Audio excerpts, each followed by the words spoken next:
Welcome. This special meeting of Friday, September 4th, 2020 for the Rio Rancho Board of Education is now in session. We will start with our Pledge of Allegiance.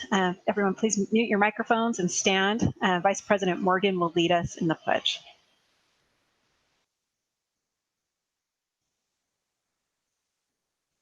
I pledge allegiance to the flag of the United States of America and to the republic for which it stands, one nation, under God, indivisible, with liberty and justice for all.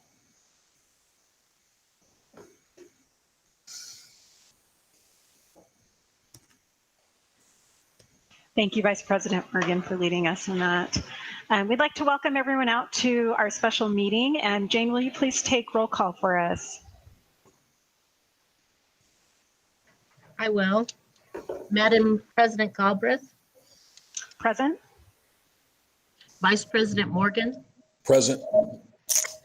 Secretary Scott. Present. Board Member Cullen. Present. Board Member Coleman. Present. Thank you. Thank you, Jane. We have a quorum present. And we're just going to move right into things today. I want to welcome all those who are streaming through YouTube and watching our meeting today. We appreciate you being here and being interested in our the education of our children. And so starting with item D, we will approve the prioritized agenda and propose time allocations. Are there any questions on the prioritized agenda as it has been presented? No. I move for approval of the prioritized agenda. This is Board Member Jeff Morgan. I second. Okay, we have a motion by Noreen Scott and a second by Jeffrey Morgan. Jane, can you take a roll call vote on this, please? Yes, I will. Vice President Morgan. Yes. Secretary Scott. Yes. Board Member Cullen. Yes. Board Member Coleman. Yes. President Galbraith. Yes. Thank you. Thank you. Motion carries 5-0. Okay, we will now move on to our public comment portion of our meeting. I'm going to need just a moment to pull that up. So we have received a number of public comment for our last few meetings. For today, we have received a total of 171 public comments. In those public comments, we have received 130 of those were asking that we open schools with the governor's order. 29 of those were asking that we continue to stay closed. 12 of those were in regards to other things. We had questions about hybrid starting. We had some comments about having more Google Meets, concerns about the Ingenuity curriculum. We had some about the opening procedures and implementation for when we open. And we had comment on lateness of knowing about school starting, and then just some survey issues that people were having. All of these comments have been read by our board, and also those in the district who it pertains to have also read all of these comments. We very, very much appreciate all the public comment that has been coming in. And we've also received considerable amount in our emails as well. We encourage you, if you would like to continue to give public comment, to go onto the school website. And if you click on district and then click on school board, you will see a form site where you can give public comment. And we're happy to hear from all members of our community for public comment. So thank you again for giving those public comments. Okay, we will now move on to the business portion of our meeting. And the reason that we created this special meeting today, we will review the research and polling data that was given to us over the survey for the consideration of the reentry plan. And just before we get started, yes, go ahead, Dr. Cleveland. If that's okay. Please do. Okay. I have just a few things. I do want to make just one quick comment. We did have a request from Board Member Coleman this morning for some vacancy data information, and they simply weren't able to turn it around that quickly, but we will definitely get that for you Board Member Coleman. They just don't have it quite in the format that you were asking. I can tell you that we have 160 vacancies across the district. All of those are not teacher vacancies, but we do have it's the most we've ever had in the history of the school district, including the Great Recession. And but we will break that down and get that information to you. So I just wanted to let you know we were on it, but we just couldn't turn it around that quickly this morning. Okay, on the. And if the I board- may, Oh, sure. Sorry. I just wanted to say, Dr. Cleveland, thank you. I knew that it was short notice, and I hope you saw that I did recognize that. It just, as I was reviewing things, just a question that I had. But thank you for acknowledging that. So, And we will definitely get that to you.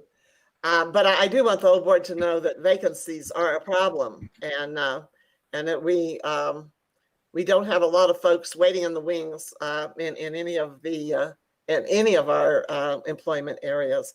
I just wanted to go over a few things that I think are really important as we just kind of frame the conversation this morning. And I will try to be very quick, but I think it's important that some of these things are known not only by the board, but also by the community. So let's move on to the first one. School organizational structure in our state. I think it's really important for folks to know that schools are an extension of the state government in this state. And so by way of the public ed department, sometimes I've talked to folks and they think that our school districts are like other states where the districts are under counties, or they're under, like in New York City, the New York schools are under the mayor of New York. And they're in Texas, of course, if you've ever lived in Texas, which I did for a good number of years, they're all independent school districts. And they see themselves that way, but they are truly pretty much independent and under the state, somewhat like we are. The New Mexico legislature also plays a really key role in our schools, particularly in school policies and regulations. They almost function like a super school board, in part because the legislature determines the amount of funding that schools receive in the state budget. So they are the ones that propose to the governor how much each school district is going to get in our state. And as a result of the fact that they control the money, they have a very large say in how that money is spent. Whereas in other districts, other states, it's not that way. In my previous state, half of our money belonged to the district, half belonged to the state. The half that the district had was pretty much up to the local school board on how to spend it. And the other half, of course, was under the state, and the state had some say on that. The Secretary of Education in New Mexico reports to the governor. Years ago, we had a different structure, in which the state superintendent was appointed by a board, but that is not the case. And so our Secretary of Education is a secretary in the governor's cabinet and oversees public education in our state. But the public ed department also has considerable influence over private and parochial schools as well.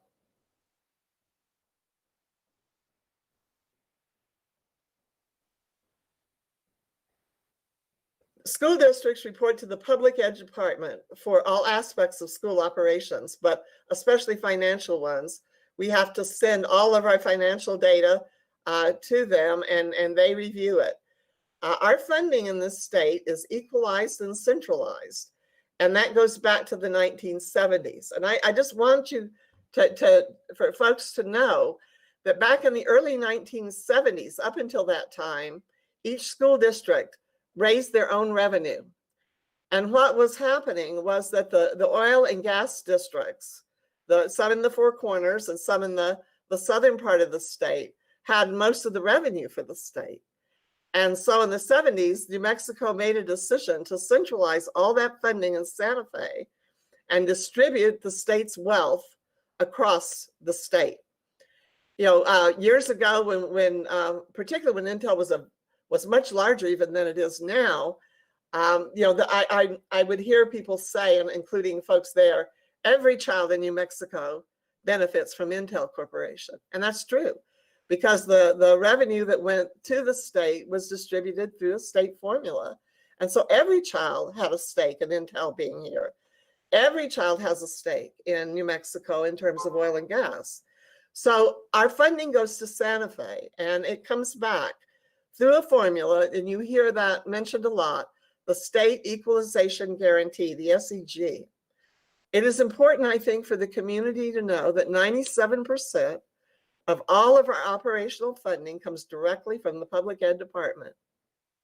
And while in many states, they run their schools based on property tax, the only thing New Mexico uses property tax for is for the construction of buildings.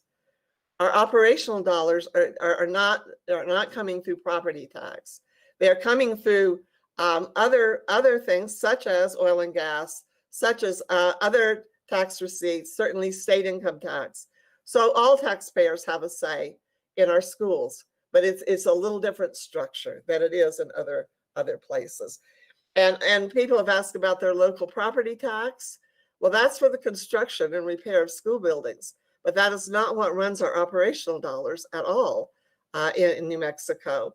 And then, of course, we have a little additional money that comes in from the federal government, and that is also distributed through the public ed department. But it is separate funding, and it does come from the federal government. And so that's important funding as well. And then the last, local school districts can't raise operational dollars. We can't go out and decide that we are going to raise our own operational dollars, because if we do, the state will take 95 cents on the dollar. And the whole purpose behind that is to ensure that the centralized system distribution works. So that's just kind of how the money comes to the districts. And we've had people say, why is the public ed department so involved? Well, this is why. This is the structure that we operate under. Could I have the next slide, please? Okay, now I want to kind of shift very quickly to the players right now and the decisions that are being made right now. Who's at the table and who's making decisions that are impacting us and impacting our district, impacts board decisions and administration decisions. The Department of Health has become a key partner in dealing with all matters related to COVID. They are the source of many of the regulations, the processes, the procedures. And we had, for example, a situation this morning. We immediately call them and they tell us immediately what they want us to do with that situation. And so we have had a tremendous amount of interaction with them over the last 6 months. And I will say that their involvement with this school district has gotten has gotten much better. They have really ramped up their capacity. And I want to tell you that they've been very cooperative with us. So we've spoken to them, asked for their help. But it is really important for everyone to know once they give us a clear direction, we have to follow that direction. So if they say close that classroom, we would have to do that. And we definitely want their input because they are the specialists in that area. The other department that we haven't had much history with, but we've had a little bit, has been the Department of the Environment. And they certainly have the responsibility of worker safety, and they are how OSHA regulations are implemented in our schools and state. So they are related, they work with the work environment. And so they want to be sure that our staff is protected and has the things that it needs to feel confident that they can go to work. And so they have become a much bigger player in the last several weeks. And certainly they are an advocate that our environment, our work environment, is as safe as it can possibly be. Next slide, please. There are some challenges, in terms of the key players. One of the things in the earlier days, there was some duplication of effort. We were asked to do the same thing more than once, but they have begun to now work that out. And we're seeing very little of that anymore. We're pretty much having to just do the one thing. But occasionally the Department of the Environment may want additional information that maybe wasn't requested, but there isn't much duplication anymore. And they have been working collaboratively to streamline their processes and procedures to avoid this kind of duplication. But more importantly, they've been trying to streamline. It feels like streamline for us sometimes, to streamline their processes. But more importantly, they're trying to increase their response time for COVID-19 referrals, that they get back to us as quickly as they can. And so the three have been working to try to come up with a single process for surveillance, for contact tracing, and for rapid response. And we think that is been long in coming, and we're really glad to see that coming. We have been waiting for a toolkit that was supposed to have all of that information that had been vetted by all 3 sister agencies. We've been waiting and pleading for that. I was on the superintendent committee that provided feedback on the toolkit. We did receive it yesterday. Yesterday it came. And so we're really glad to have that. And it's kind of pulled all that information together. We certainly will make that document available to the board. And I think it will give you a really good picture of the work at the state level. And we do think that it will help us with our school level responses. It points out the individual rights and responsibilities. For example, if you're sick and you're feeling bad, this isn't a time we really want you to stick around. We want you to go home. And so all staff by way of the state has been given 2 weeks of additional COVID leave, and they are encouraged to take it if they feel that they are sick. And this will be above and beyond the leave they already have accumulated. So, and it talks about the responsibilities of reporting it. And I think it will give individuals a real good picture of what they need to do as individual employees. And then last, but certainly not least, what are the processes when we have to close a classroom, a wing, or a building? And then what is the process in which we can reopen that building? And all of those are going to be very clearly marked on what we have to do. It is a lot of work. It is a lot to attend to. And so, I just wanted you to have some idea of what this toolkit will include, but maybe more importantly, that we just got the toolkit yesterday. So they're working as hard as they can to get these things out. Absolutely. It's just been very, very hard. One of the key memos I got last night from the secretary at 9:05. So I know that people are working very, very much, very quickly, but it's just hard. And it's hard to have 3 agencies all trying to deal with one situation. But we hope this toolkit is going to make it easier for everyone, principals, administrators, everyone to follow the rules. Okay. We've had some people ask us, we've had a good number of people ask us about public health orders and by what authority. I'm not going to run the clip because we are short on time, but I want you to know we have it. Joshua Kastenberg is one of the law professors at UNM, and KOB asked him to do a short segment on the authority that public health orders have in New Mexico. And so his presentation talked about that New Mexicans are required to abide by them. The orders are more than recommendations, but they have the force of law in New Mexico. And he said the New Mexico Constitution does give temporary authority to a governor, either expressly or implied, to declare a state of emergency. And we're not the only state that has that. I know, for example, that California and Virginia state constitutions also have that provision. Public health orders typically fall under that state of emergency, and they are only for a brief period of time, but they do have the force of law during that time. And there is no set limit for that time. It can last for however long they're considered absolutely necessary. He also said they can be challenged. People do have the right to go to court to challenge them. And so there is a process for people who don't agree with them, but they are in fact do have the authority. They do have the authority to issue them from the governor's office. Public health orders, and Lauren helped me with this yesterday. Public health orders generally refer to directions that are given to the private sector companies and individuals. And so if you go and look at the public health order, you may read it and think that doesn't quite fit us. It doesn't, because it's for the private sector. We're government. And so because we are part of the state government, our directions come from state government, and they come from the public ed department or other agencies in the state government system. School districts are getting them, as I told you earlier, from these three departments right now. Obviously, the federal government guidelines can also play a role in school district operations. And so we're paying a lot of attention to CDC, some of the other agencies, but they generally don't have the force of law. They're generally recommendations. They can be enforced though sometime by withdrawing federal funds. And you probably have heard the discussion that's been discussed at the federal level. I will tell you that in the state of New Mexico, if we were to lose our federal funds, we would be unable to operate.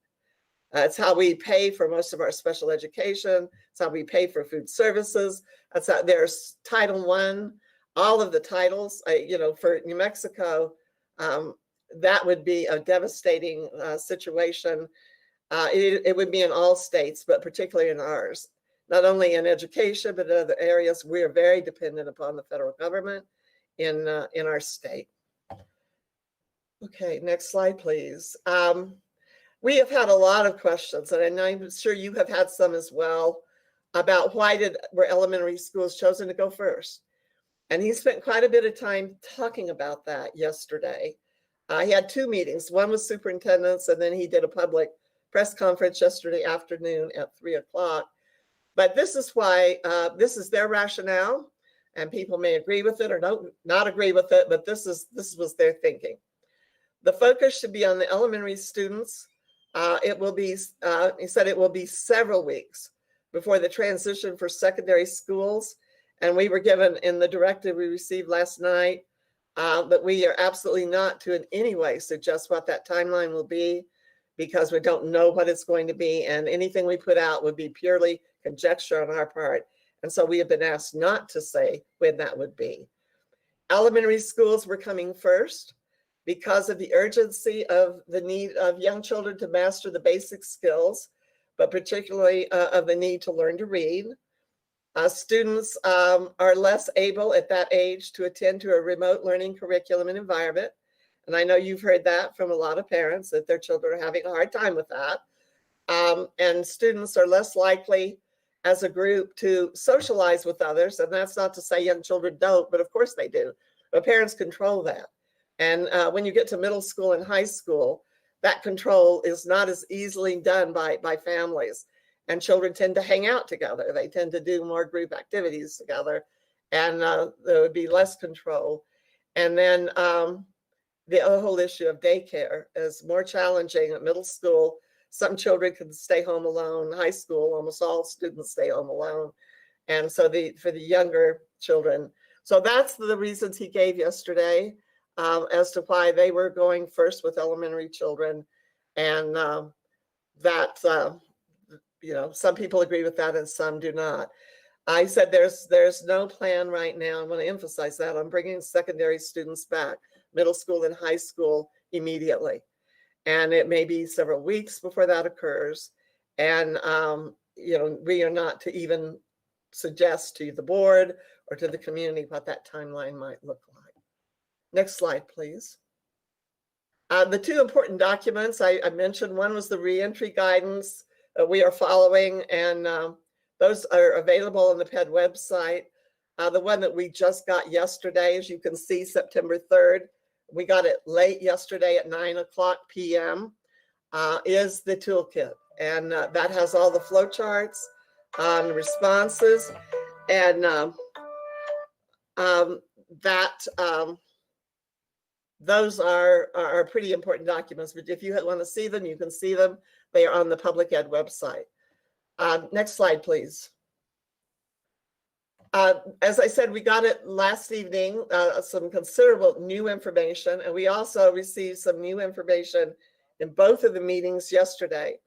The secretary apologized for the lateness, but he said they've just received it.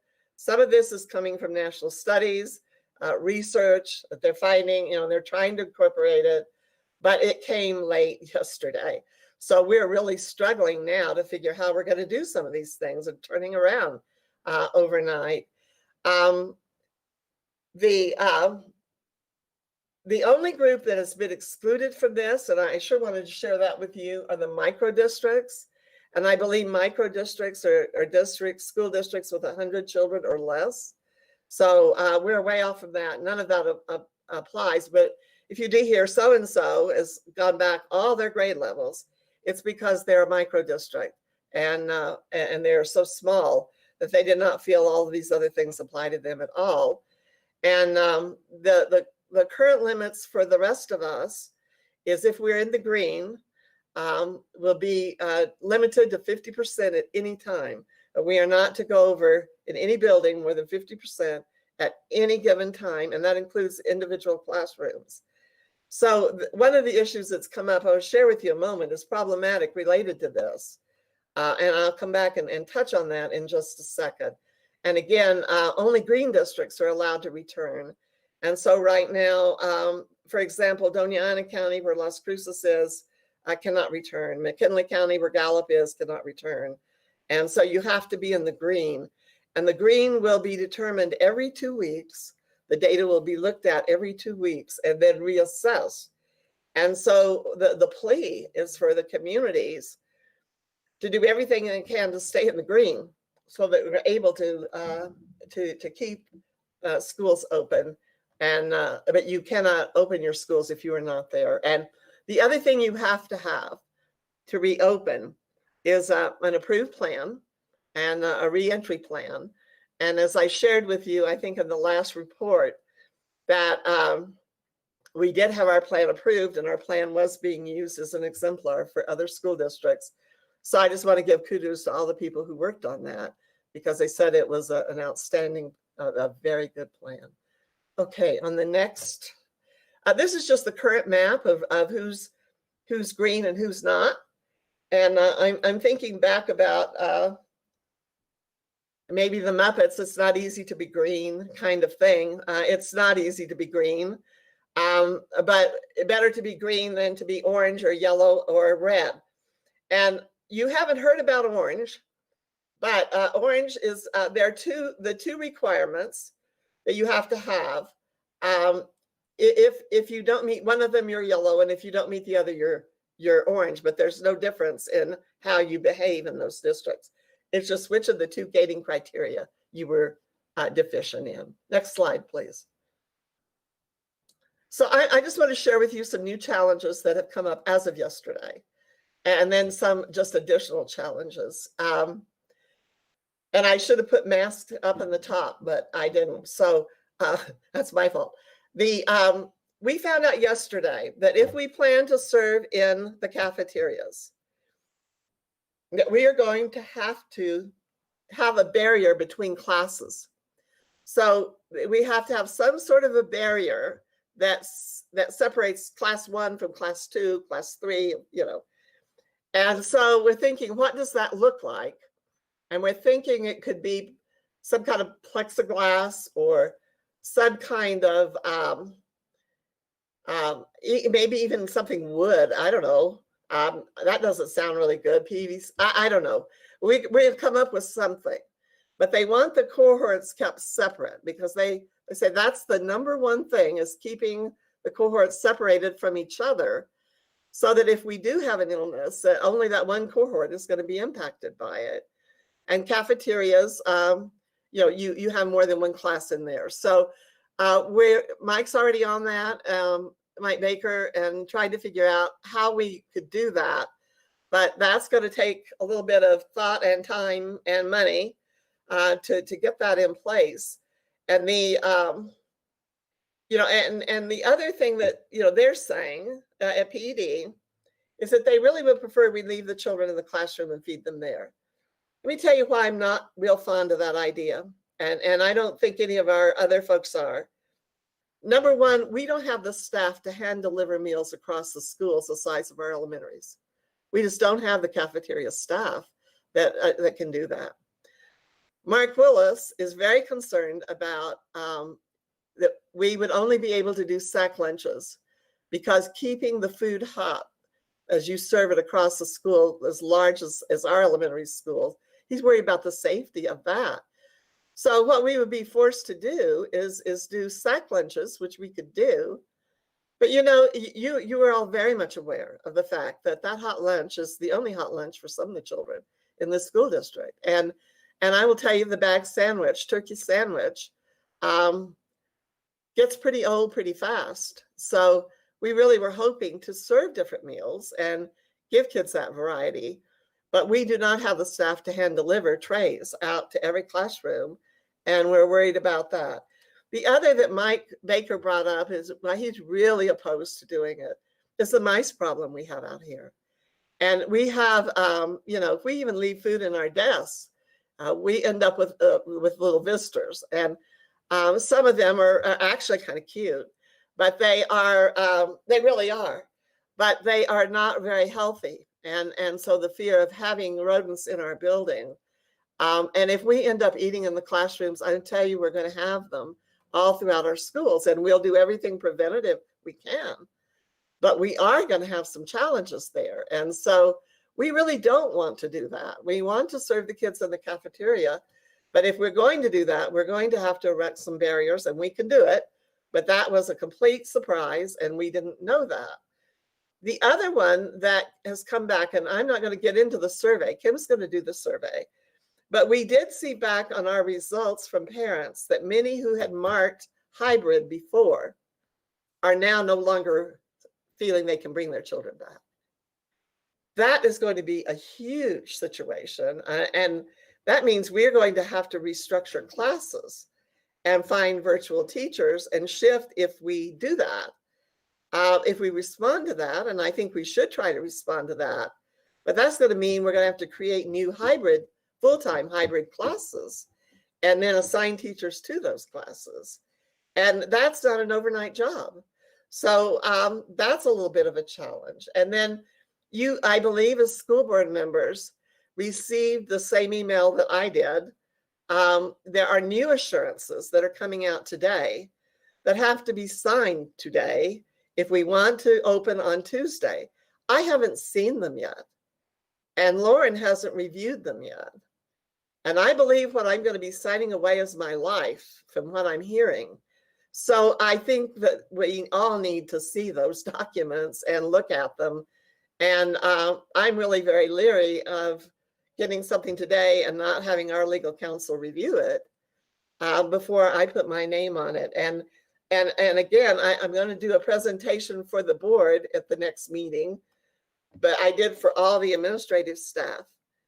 But on the very clear direction we're getting from NIMSIA. And if we, you know, I can make it long story short, but I really want to let you see all the information I've received. Long story short is if we don't adhere to all those regulations, they are no longer committed to insuring us anymore, property and liability and professionally. So we do have to, and we kind of pushed back on the secretary yesterday. I feel kind of sorry for him. You know, he's trying really hard to work with us. And, but you know, he told superintendents, I have no control over NIMSIA. No, NIMSIA is totally separate. And I have, you know, they are their own agency, their own entity, and you must comply with the public health orders. If you don't, then we are not going to insure you. And it's there in black and white. So we are going to adhere to all the rules because we can't afford not to be insured. And you know, again, I won't go into all of that, but the, you know, everybody, we need our insurance right now more than ever. So I will give you more specifics about that. And then the last is, I think it was on Thursday, we did get training modules for every employee in the district to take. At first they were required, and then they came back highly recommended. We're going to do it in our district because I think if we end up, you know, I want every employee in the district to know everything that they need to know about COVID, how to prevent it, what are the steps you take, what, you know, what are the symptoms, and so we need to train all of our staff on those modules. They take about an hour, so it's not like it's an all day kind of thing. And they did a pretty decent job on it. I think it also includes resources for teachers. that they can use with their children, they can use with families and whatever. But we now need to get everybody trained on that, and we received that on Thursday.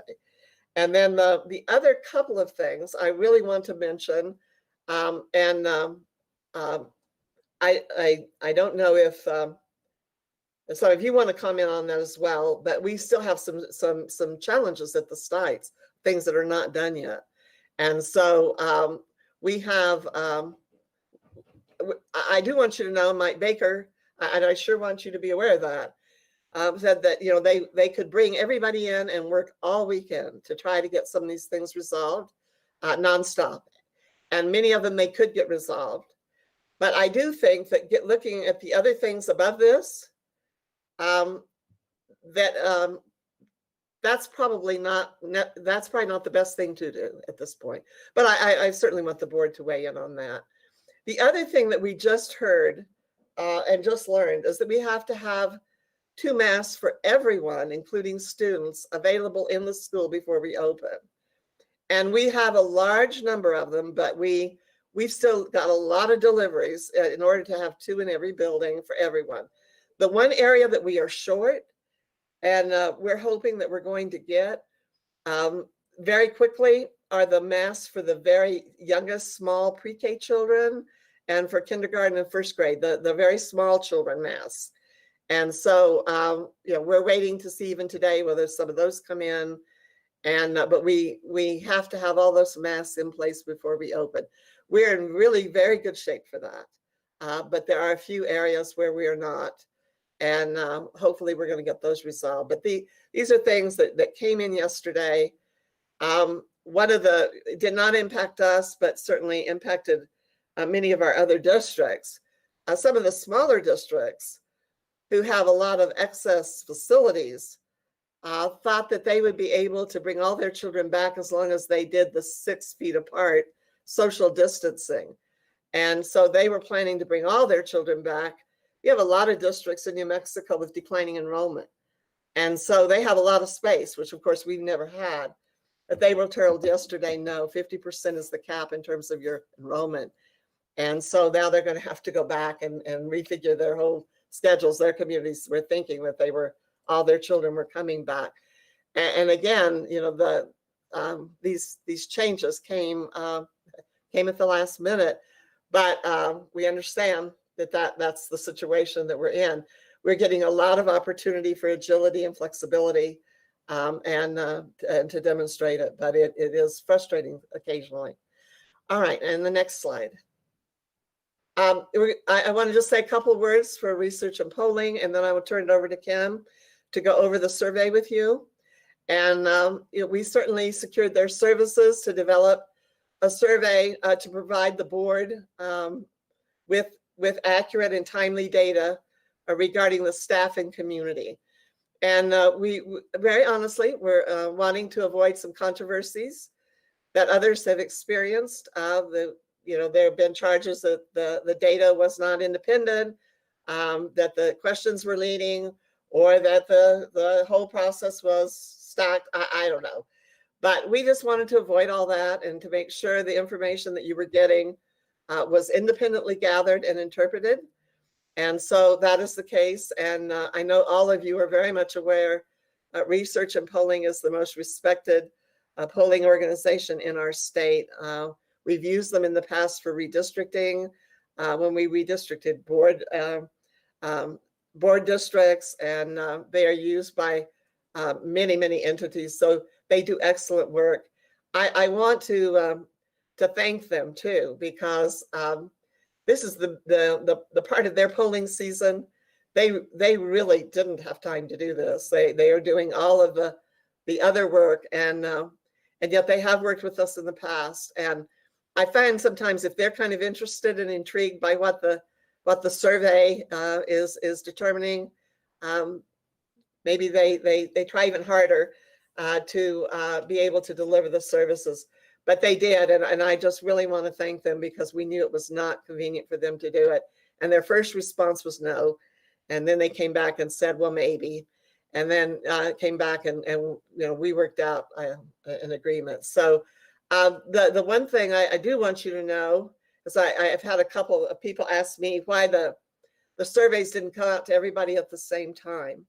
And that's because they did not have the capacity to be able to have everybody, 13,000, all responding back at once, and could have shut the system down.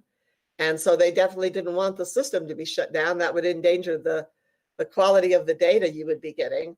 And so they had to batch it out. And that's why some people got them very early and some people got them later. So that was just part of the overall situation.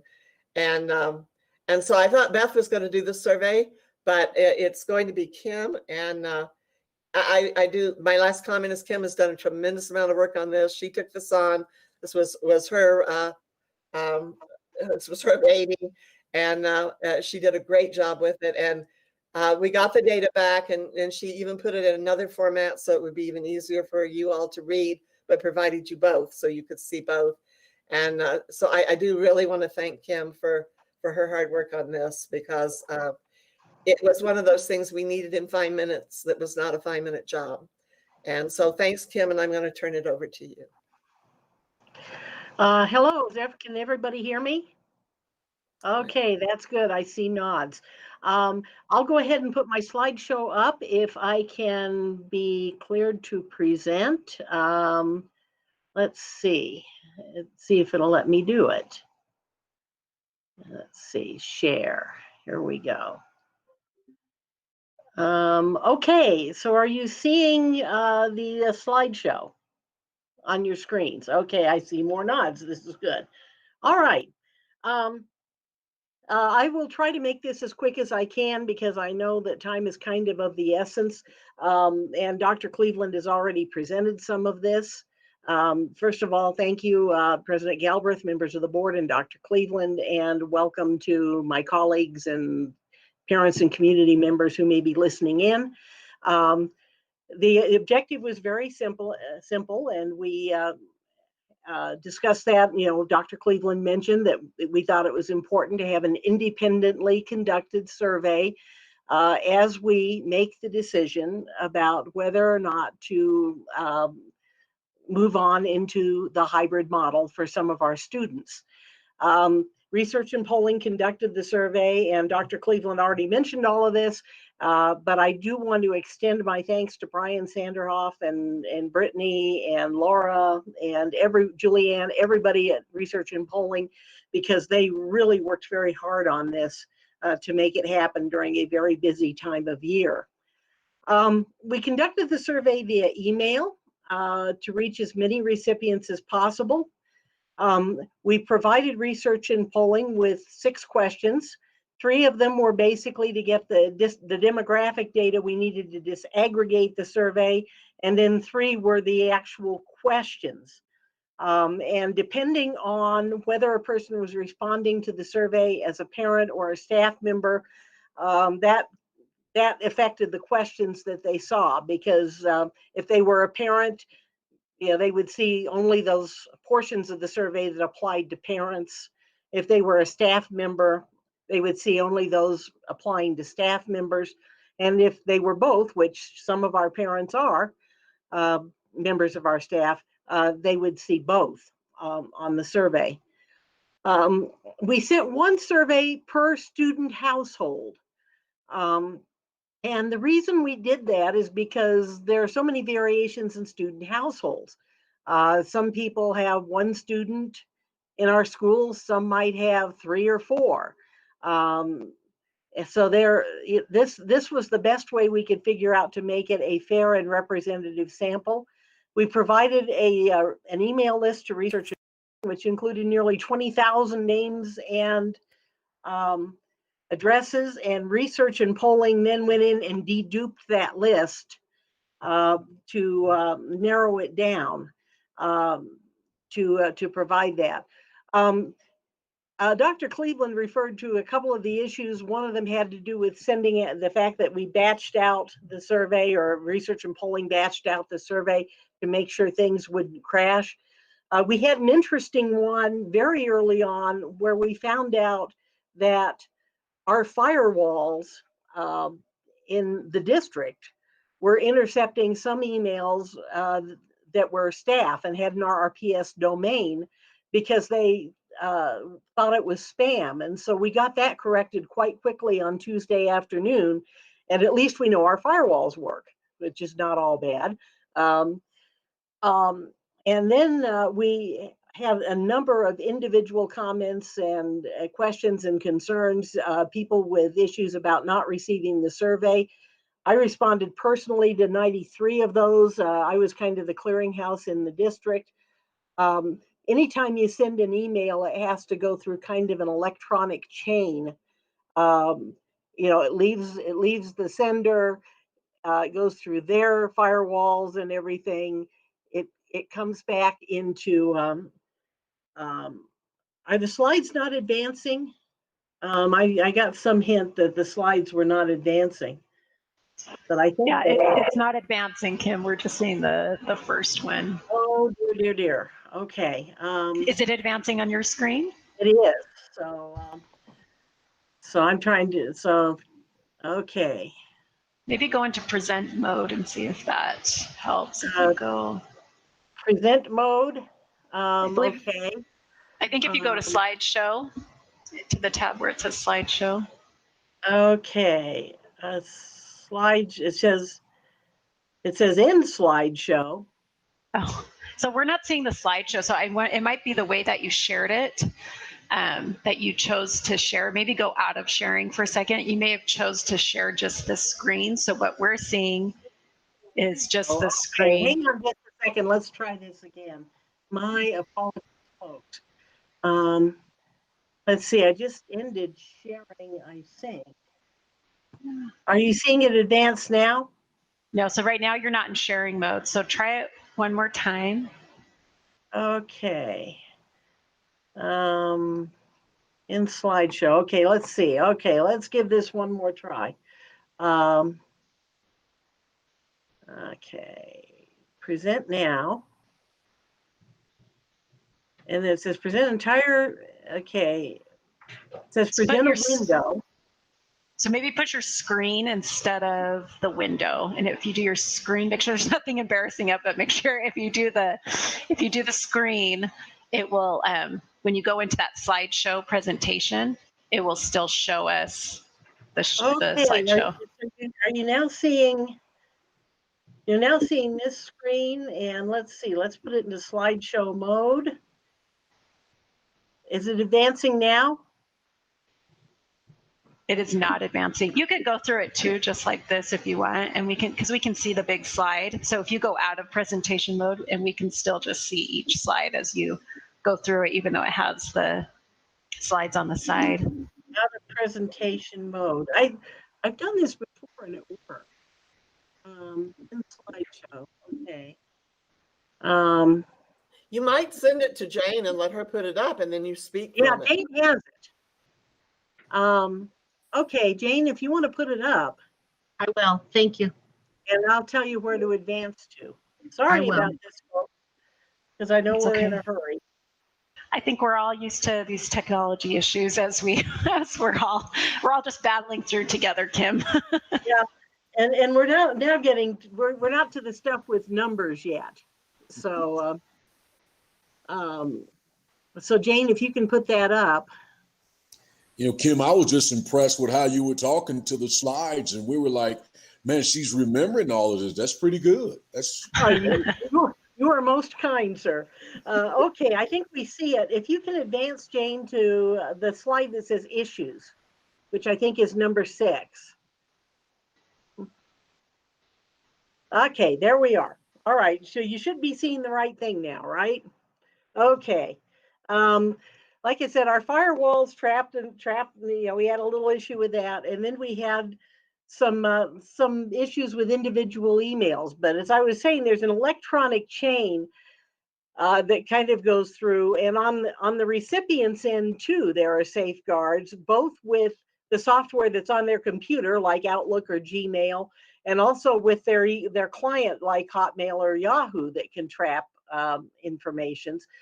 And then we also had some questions where We sent the emails to the primary recipient or the primary email address on an account. Some people sent secondary emails thinking they should have gotten the survey there. But all in all, it was compared to the nearly 13,000 emails that were sent out, it was a relatively small percentage.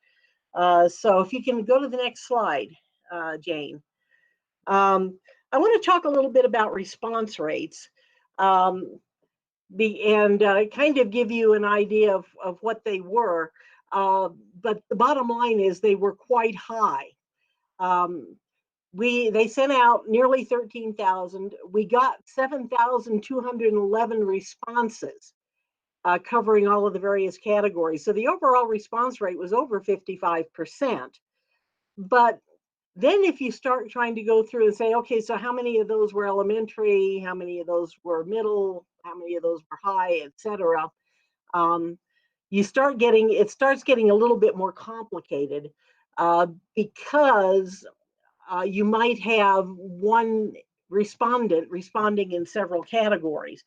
So if you go to the next slide, without trying to go into the gory details here, what we tried to do was come up with a response rate that was in a range, a kind of a low and high range.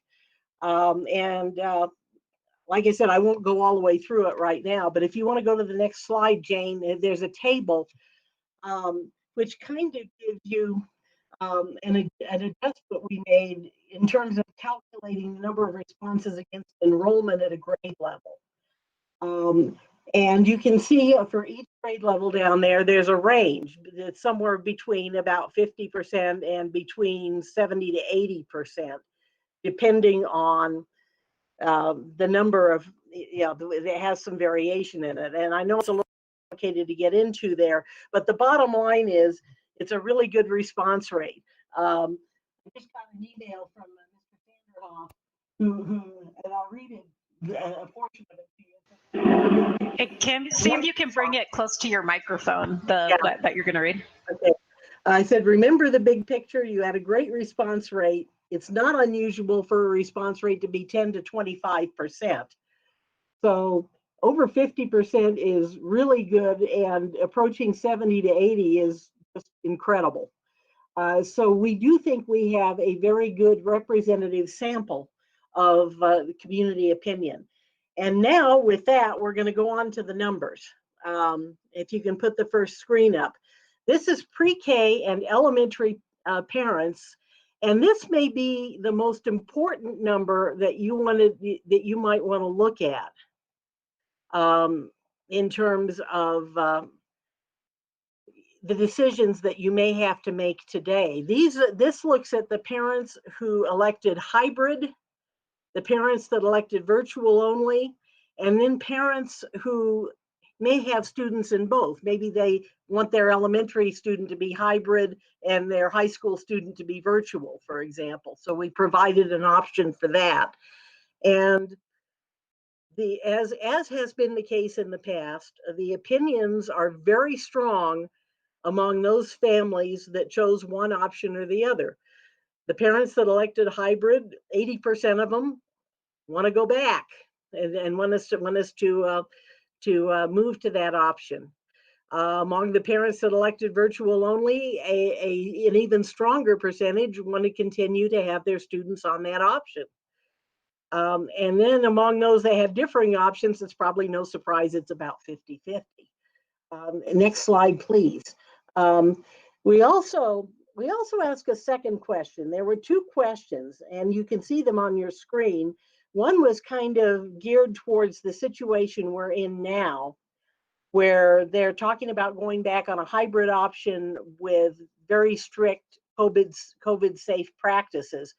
But we then wanted to kind of ask a question that was a little longer term about, say down the road, the public health order was just lifted altogether, and we could bring everybody back full time and kind of go back to like it was back in the good old days before March, right? And it's not any surprise probably that parents were pretty evenly divided on that. As our previous surveys and previous feedback has indicated that the community is. About half think it would be great, and the other half don't, and want their students to remain out of school for now. So thought that was a confirmation of kind of where we have been on this. Okay, let's move on to middle and high school. And if you were sent a handout earlier, there may be some discrepancies in the numbers here. I had a couple of typos, but the ones on the slide that you're seeing should be correct. We gave parents the opportunity to respond as middle school or as high school or as both if they have students both in middle and high school. The opinion was a little more, it was a little bit closer here, but still, you do see a majority of parents, a slight majority, that favor returning on a hybrid model. Of course, that is not an option right now, as Dr. Cleveland indicated, but there is some support for that. Next slide, please. And here is the data on hybrid versus virtual, and it very much parallels what you saw in elementary school. Leave that up for just a second, and then I'll have Jane switch that. You can go to the next one. And again, with the longer term question, again, evenly divided, pretty much. Okay, let's talk about staff for a minute, because we gave staff an opportunity to respond to this. Again, there is a range of staff responses that has to do with duplication and issues like that. But the response rates for staff, again, very high. We're thinking probably somewhere between 65 and 85% roughly. And staff feels a little bit differently than parents do about their comfort level with returning to school.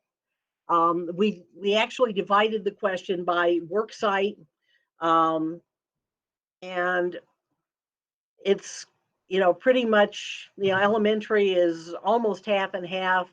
As you go up the grade levels, the concern level gets a little bit higher. And then you see some other categories of employees. I'd particularly point out transportation. That's about 50-50 on their comfort level about returning. And if you can go to the next slide, which is my last one. This again is the longer term question. And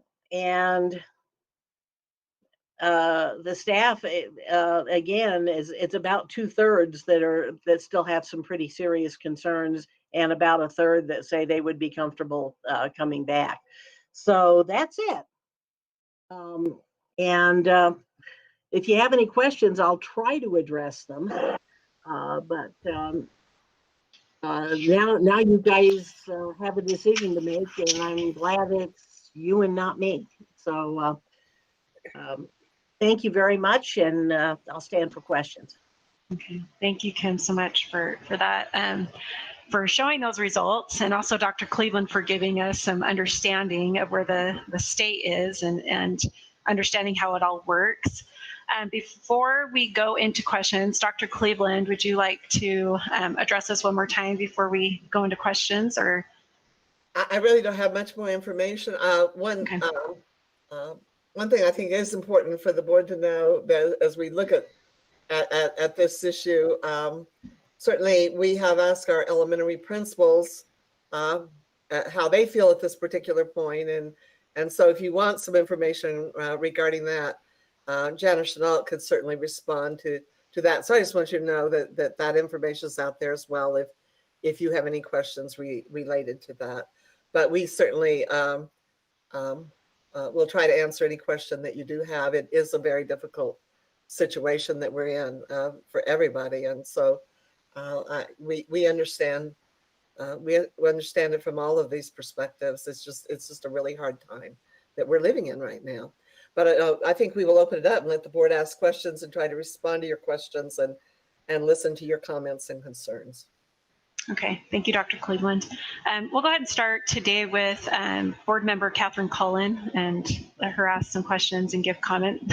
She's giving me a happy smile. I don't want to take over the whole thing, but yeah. Actually, before we start with those questions, I think it would be good for Janet to address about what the principals are feeling before we get into some more questions. Okay. All Let's do right, it. she's on. Board Member Colin and Dr. Cleveland, members of the board. We principals have been working extremely hard to get their school sites ready. They obviously want their students back as safely as possible. Our biggest challenge moving up to this week has really just been making sure that we have all of the PPE that we need for students and staff. That's been the #1 focus for each site, along with making sure that we have all of our pathways aligned for student movement across the campus and all those common areas so that it's very clear where students will be and what that will look like. Several of the schools have been working on videos for parents, and I know you've seen one of them, but we have schools that are trying to put videos out to parents so that they can see what school's going to look like since they won't have access to the campus, try to alleviate some of those concerns, show what temperature checks will look like, the cafeteria, the classrooms. Teachers have been in the classrooms setting up their rooms as they can while they're also teaching virtually. So that's something we've been working on. Trying to figure out, a big part of this is with working with curriculum and instruction, because now the students that come in hybrid, what does that instruction look like? And how do we keep them aligned, the virtual teaching and the hybrid teaching? So CNI has worked really hard on coming up with the reentry plan for the hybrid students and what instruction will look like at home and at school. So that's been part of it. Principals they're ready for students to come back emotionally. They want them back. They have concerns about the last minute things that need to get done, but they trust that they'll get done. The one ask that they have when we met this week, the one piece that didn't make them feel as comfortable as they wanted to, was giving teachers time to actually come in the building together collectively for a day, at least a day, to be able to walk through all the procedures, to experience the procedures, to ask questions in person. We haven't had that opportunity yet because of the health order. And so they really wanted time to do that with their staff. There's a lot of questions from staff that we haven't been able to answer in person. And in a typical school year, we'd be able to do that through orientation and our first days. So that's been really their big ask, is can we have time both from staff and principals just to meet with them at least one day? They've been remarkable. They've stepped up, they've mapped their campuses, they've mapped the outside, they've communicated with parents. And so we're ready to go as far as our wants and our desires. We're just waiting for those final steps. So whenever you guys give that green light, we'll be ready to go. Okay, thank you. So this is board member Catherine Cullen, just for the record. So I do have some questions and some comments, but as I was going through this and preparing for today, I had to ask what is the best for our children. And are we meeting our students' educational needs? And are we meeting their social and emotional needs right now? And a lot of comments that I have read, and people that I've talked to, there's some parents that do not feel that we're meeting those needs right now at the way that we're doing with virtually. And they really feel that we need to have our students, some of the students, back into the classrooms. So I did have the opportunity to go over and visit a couple of schools, and I appreciate Amanda had also stopped by with me at a couple of them. So I was able to take a look to see where we are getting these schools ready. I don't think we're ready for Tuesday. Personally, there is some things that still need to be done. As I was sitting here, Joe from the New Mexico School Board Association emailed us the letter from yesterday, September 3rd, with the guidance. Things are changing so rapidly right now. And with the expectation to open up on Tuesday, and they're really, from the time that she gave the green light to us still getting getting the information, the public health orders and directives, I don't see how we could possibly consciously open it up on Tuesday, making sure that we have everything that we need, all of our questions are answered, and that parents are able to understand when their kids need. I mean, even there was questions on buses this last week that was on the Facebook page. So I think that, you know, we still need to do some PPE distribution. I had quite a bit, and I did text you back last night, Dr. Cleveland, in reference to some of the things I'd seen. And I won't go through each one. I can follow up with you on these, but some of the concerns, of course, is PPE and sanitizer. One of the things that you had mentioned in your superintendent's, excuse me, and I do have to apologize. I have a ton of different printouts here. But we have, you had for the state support for reentry plans, you hope to have some medical grade protective gear. So the face shields for the support personnel working with high risk, medically fragile. I noticed that the face shields were kind of the flimsier ones. They're not the medical grade face shields that really are needed for those people that are with the higher risk students. So I don't know if we had those up yet, but what I had seen, I don't think that we're prepared yet to have, I don't know, Dr. Cleveland, had those medical grade ones been distributed yet? We are supposed to be getting some from the state. I don't know that we can even purchase them directly ourselves because they are allocated for hospitals and for medical environments. And so the last thing that we heard is that they are trying to get some of those. And until that time, what they are sending us are N95 surgical masks and then encouraging to wear the shield over the mask. And that by wearing both of them, you are much better protected. So for those that are in those situations, they will need to wear the N95, and we do have some, and more are supposed to be coming from the state. And then you would then wear the shield over.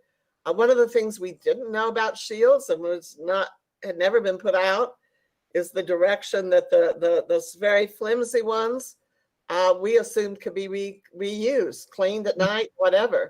They cannot. So that means that we're going to have more of those until we can get the medical grade. The medical grade will you can clean. We have to get a sterilizer or something to do that. But according to the state, if in the meantime, wearing the N95 and the shield over it does provide adequate protection. It's just cumbersome. It's hot. It's not comfortable. And so we do definitely want to try to get those higher quality ones when we can find them. But we've done a little looking on our own.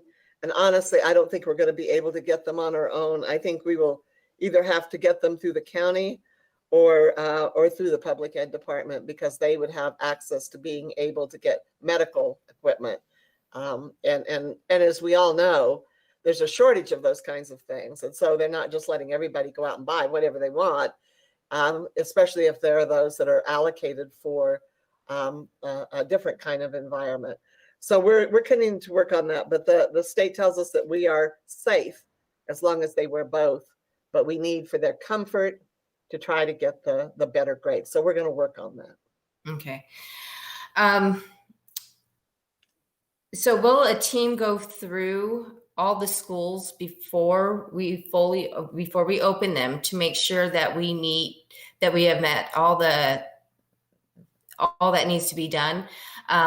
That the principals have set it all up exactly to where we need to do. I mean, obviously we're going to have some insurance. You know, I just read about the insurance from Joe, sent that from New Mexico School Board Association yesterday for the information from the insurance company from NINCIA. So I want to make sure that since we have to be really strictly compliant, I want to make sure that the district has a team to go out there to make sure that every school is compliant and has everything that they need to bring our students and teachers back safely. Board Member Cullen, yes, we talked about that this morning. We had a cabinet meeting this morning, and we did discuss the need to be out and walk through the schools next week. So yes, we will do that. And we will be sure that those things that are essential are in place before we open. Okay, and then, so when we were there yesterday, the tablets are not being used for elementary students because of the height of the stands with those tablets. So they ended up having to purchase the non-contact forehead thermometers. But the staff is going to be using the tablets, my understanding, at the elementary to take their temperature. And I had texted you this last night, but we do know that some of the tablets are not working properly. We went there and everybody had the exact same temperature that was using the tablet. So they're not accurately reading. Okay. We certainly will have that checked out. And I don't know whether there's another size stand or not, but we can look into seeing if there are stands that are a little shorter that would allow elementary students to use them.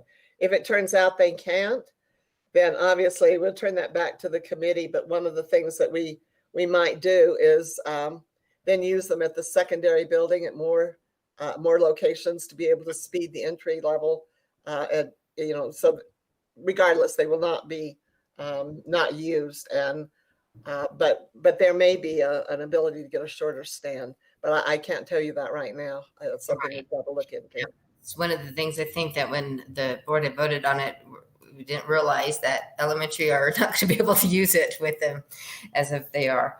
Well, the other is you could put a little stand out there too. That was one of the things that was recommended, a little step stool, and that you just step up on it. It would need to be a pretty big step. Finding that many step stools tomorrow is going to be kind of hard. Right. So I believe that there are schools that definitely are ready now. I think that there's some schools that need some more work to get ready. And like you said, they could work through the whole entire weekend. I talked to some of them. They said they're willing to get everything taped done. The most dedicated principals and assistant principals are out there. I mean, they are really dedicated to get these schools opened and safe for our students. I'm very impressed. But I do think that there are some other needs, like we were saying with PPE and all that, that we want to make sure when we open it, it's done safely, and that we're not still trying to get some things done after the fact. That's why I want to make sure that we are meeting all the protocols.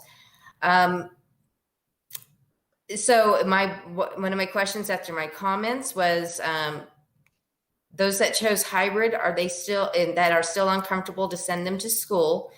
Will they be allowed to stay virtual? And you mentioned that in your presentation, and I think that's going to be very important as we go forward, is that how we could have those ones that chose hybrid back in July to allow to stay virtual because they're uncomfortable to send their children back. We want to make sure that we keep those kids within the system, the school system, and meeting their educational needs. But and I know that's going to take time. It's going to take some time, and hopefully, realistically, do you think you can meet some of this next week? I'd like for Jana Chenault to respond to that, the creation of new classes, new virtual classes for those who thought they wanted to come back, but as of right now, they're not sure they want to do that, and what that will involve, and some of the challenges with that. It's when we did the registration, we needed to know, because we've, in terms of the available classrooms in the building, we've spread kids out. And so it's not going to be an easy thing, but Jana is much more knowledgeable about that. And I'd like her to respond to that.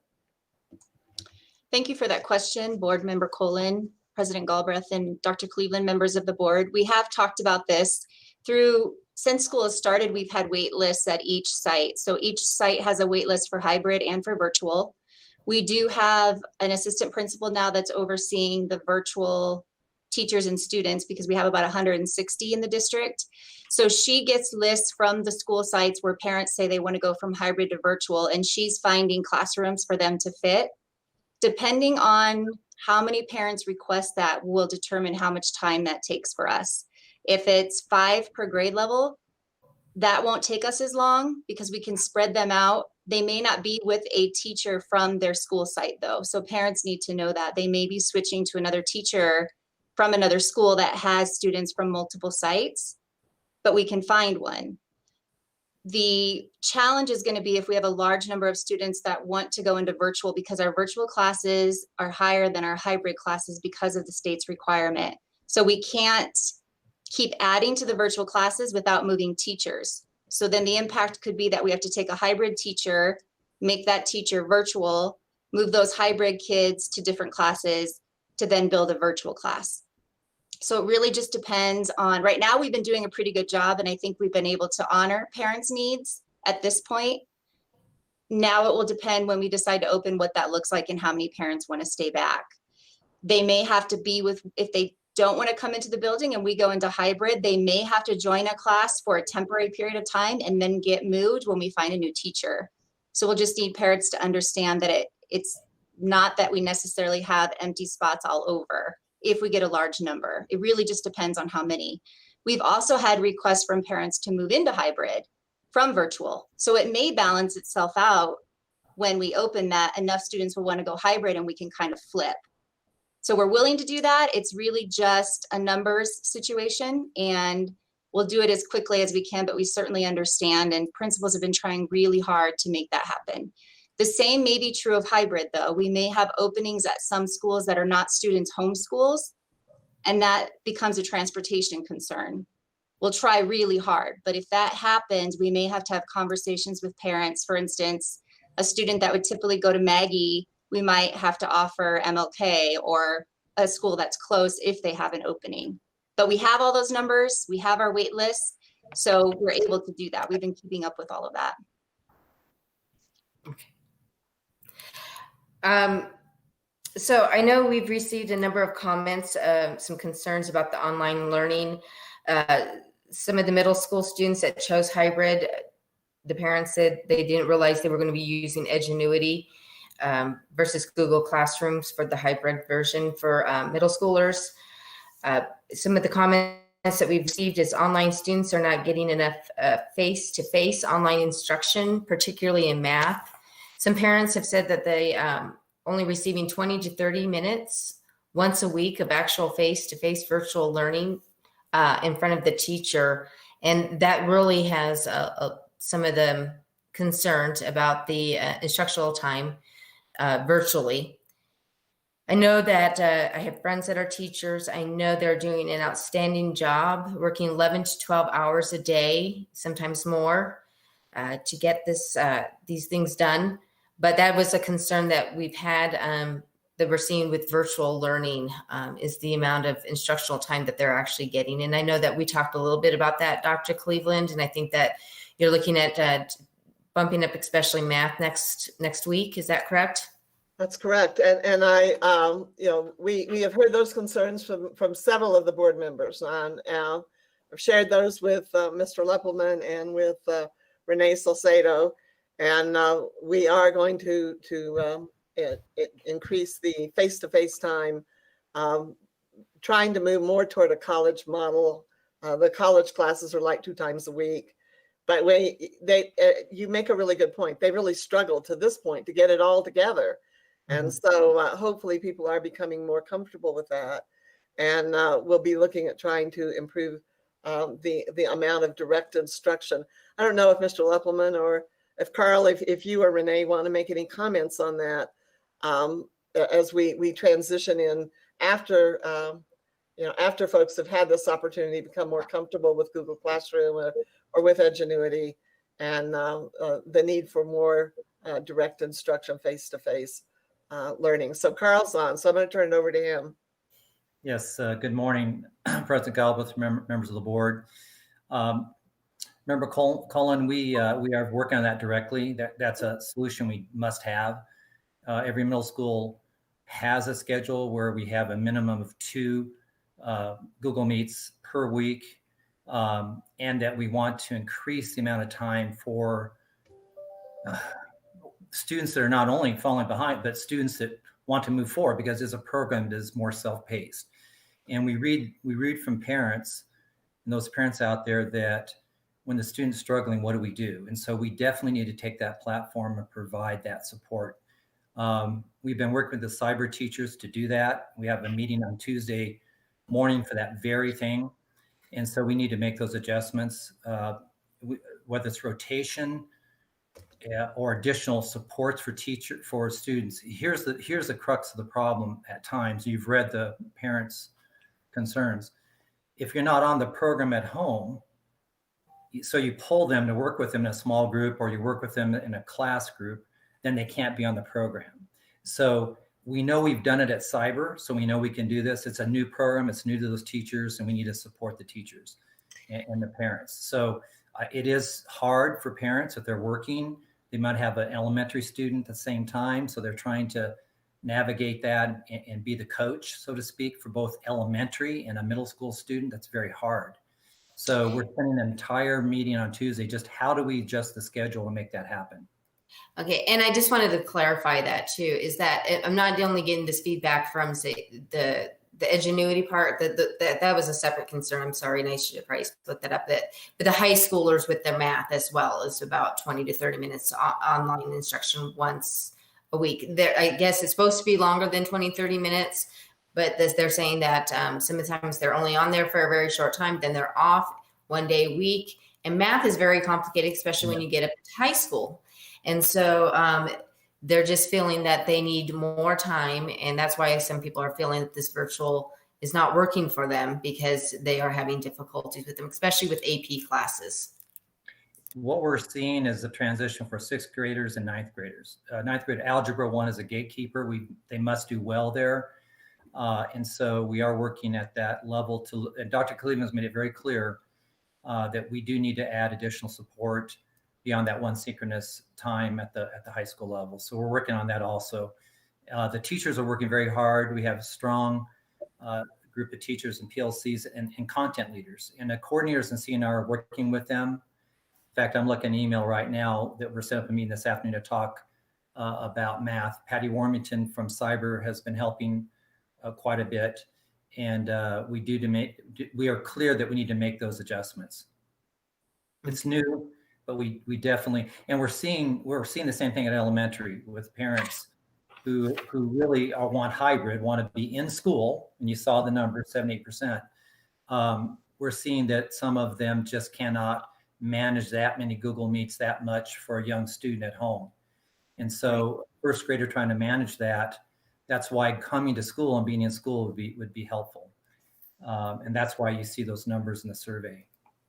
Right. Okay. Yeah. And I agree, because it's really tough for the little ones to be on there for much longer than 20 minutes at a time to watching those. So absolutely. But yeah, the secondary is the ones that I'm more concerned about with, having that short amount of time. My last one, well, actually a couple, but one of the big responses that we're getting from teachers, and Jenna had mentioned this earlier, is that, they're not really prepared to go in yet. They haven't had time to go into the schools very much. They really need the training on the protocols, on how the school will look like. That's why I don't say that we're ready for Tuesday, because the teachers, we're stressing teachers out too about how they're going to come in, go right to the classroom and have no training on how they're going to proceed in the building, their COVID training, any of those type of things. I think that is the toughest part for teachers right now, is what I'm kind of hearing from them. Just the lack of understanding on how things will go for when the teachers come back. So I think that at least there needs to be one day that they're not having, which is going to be tough because we're doing virtual. So we're expecting them to go virtual with their students, but then they don't have any time to go in and do this training. And we do need to set a day for just training for them, those hybrid teachers, to get back there and how they're going to do things at the school. And so that's why I said that we're not prepared to go on Tuesday. And I want to make sure that we set a day aside for them before the students come back, that they're fully prepared and they feel confident returning back to the classroom. Board Member Colin, may I address that question? Dr. Cleveland, President Galbraith, we have talked about that. We had two thoughts. One would be, if you guys recommended, if the board recommends Thursday, we were going to suggest that our teachers provide asynchronous learning opportunities Tuesday for families. So teachers would provide lessons for families that they could work at their own pace, at their own time on Tuesday. And we would use Tuesday and Wednesday as opportunities for that for teachers. Wednesdays are already time that we do professional learning, PLCs, but we would set those aside and use that all for training, providing teachers with what they need to know about the campus. We also need to give the hybrid teachers time to adjust to a brand new structure the following week, contact parents, make sure parents know when their kids are coming, what it's going to look like when they come. That connection with parents, they need time to do that as well. And you're exactly right that they can't do that necessarily while they're teaching at the exact same time. So we were hoping to give them that opportunity Tuesday by providing that asynchronous learning. And we have several platforms in elementary that we're already using that would align with our instruction. And then Wednesday as well, at a minimum. Okay. And I know that attendance issues still seems to be a problem. And I know that some parents are getting letters that they're not too happy about. It is a struggle still for these littles to log on, get there when they're supposed to, and attendance be taken. And I know that there's been some concerns with some of the letters that have been sent out. So I don't know what we can do. And I think that this is going to have to be addressed with PED, because we still have to abide by that attendance policy, our policy, but with the state's bill on this. But we really need to somehow address that, because we are going to see a lot of absences this year just because of when they log on, when teachers are able to take them. I'm hearing that some teachers are going in the evening and seeing if the little went in and did some work, and then they can count that as an attendance. So I know it's a struggle for both teachers and for parents. So I think that's something that we'll probably have to address with PED at some point. That was just one of my comments. But so Dr. Cleveland, are you feeling that by the 14th, and Jana, as you as well, and everybody else, that would be a week to have them finished, prepped, and ready to go for return on September 14th? I think we would be far better ready than we'll be on Tuesday. And so, yes, I think that within, and again, I don't know, Jane, are you able to put those new challenges back up for just a second on the PowerPoint, the slide that says the new challenges? Yes, I will. Give me one second. I'll give her a second to pull that up, because I can address board members Cullen's comments maybe a little better with that slide up.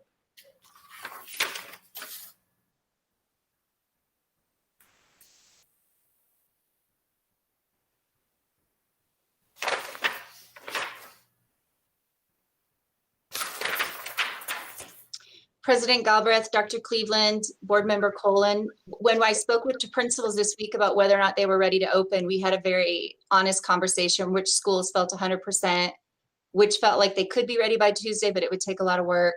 And really the overarching recommendation from them is the 14th would provide them with that breathing room to support their staff, students, and families. So that's what the elementary principals, that's where they landed, and Shining Stars as well.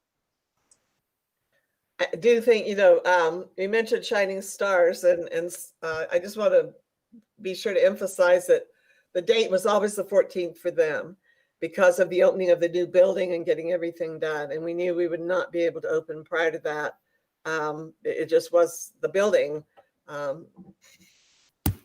to be completed. And so that's been the date we've had there all along. Mm-hmm. But yes, to your point, we certainly on the principals have said that they can be ready on the 14th.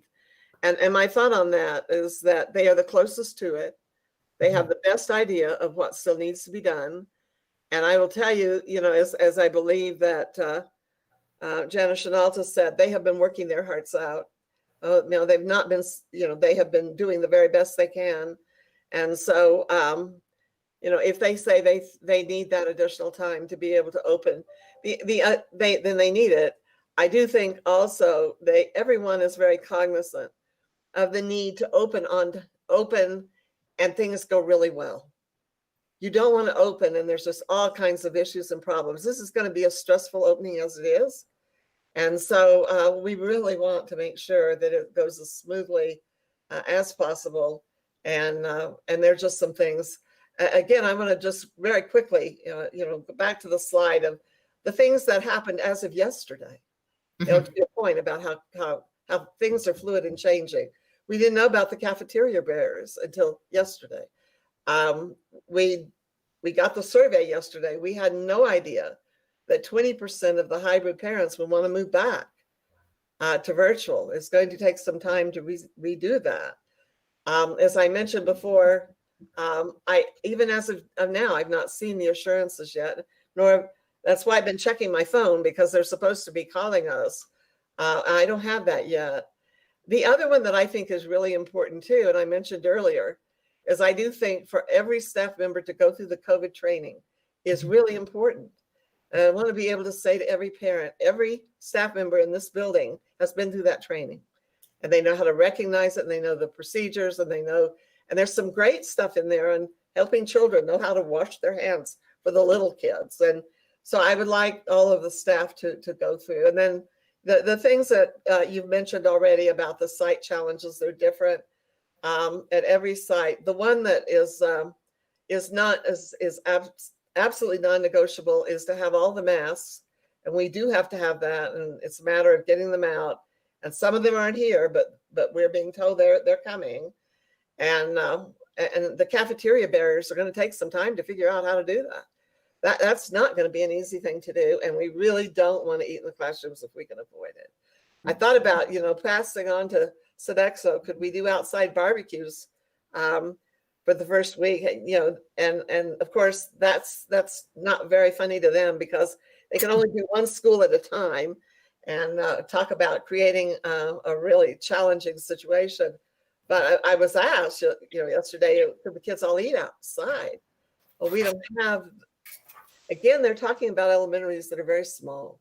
Our elementaries, it's when we do our barbecues, for example, and everybody eats outside. It's a huge undertaking to do that.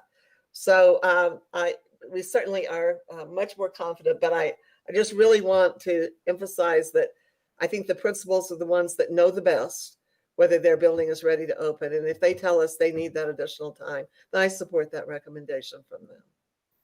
And I do see, it seems like the principals are wanting the little ones back in class and get this hybrid going. And that's what and I know that parents want it. And as of, the August 28th, from PED, and the governor came out that we are green on the map.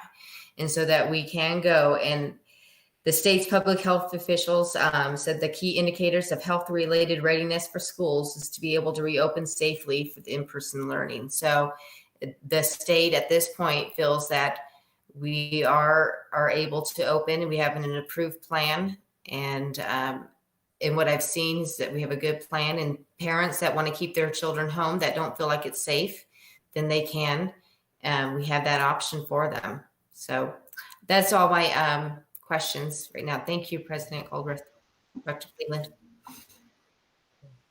Thank you, Board Member Cullen, for your remarks and also for your questions. And we'll go over to Noreen Scott and let her give comment and ask questions. I would like to thank Board Member Cullen. She asked many of the questions that I had. I am in agreement with Board Member Cullen that we need to give our staff the time necessary to get things done right, so that when our kids go back to school, we're comfortable that we've done everything we can to provide a safe environment for learning. And I think that our parents understand that we're making a Herculean effort to get that done. And I'd really like to thank our staff. Every single teacher and administrator that I have visited with has been putting in enormous hours to get things done. And I really appreciate that. So that's all I have to say. Thank you. Thank you, Secretary Scott. Jeffrey Morgan.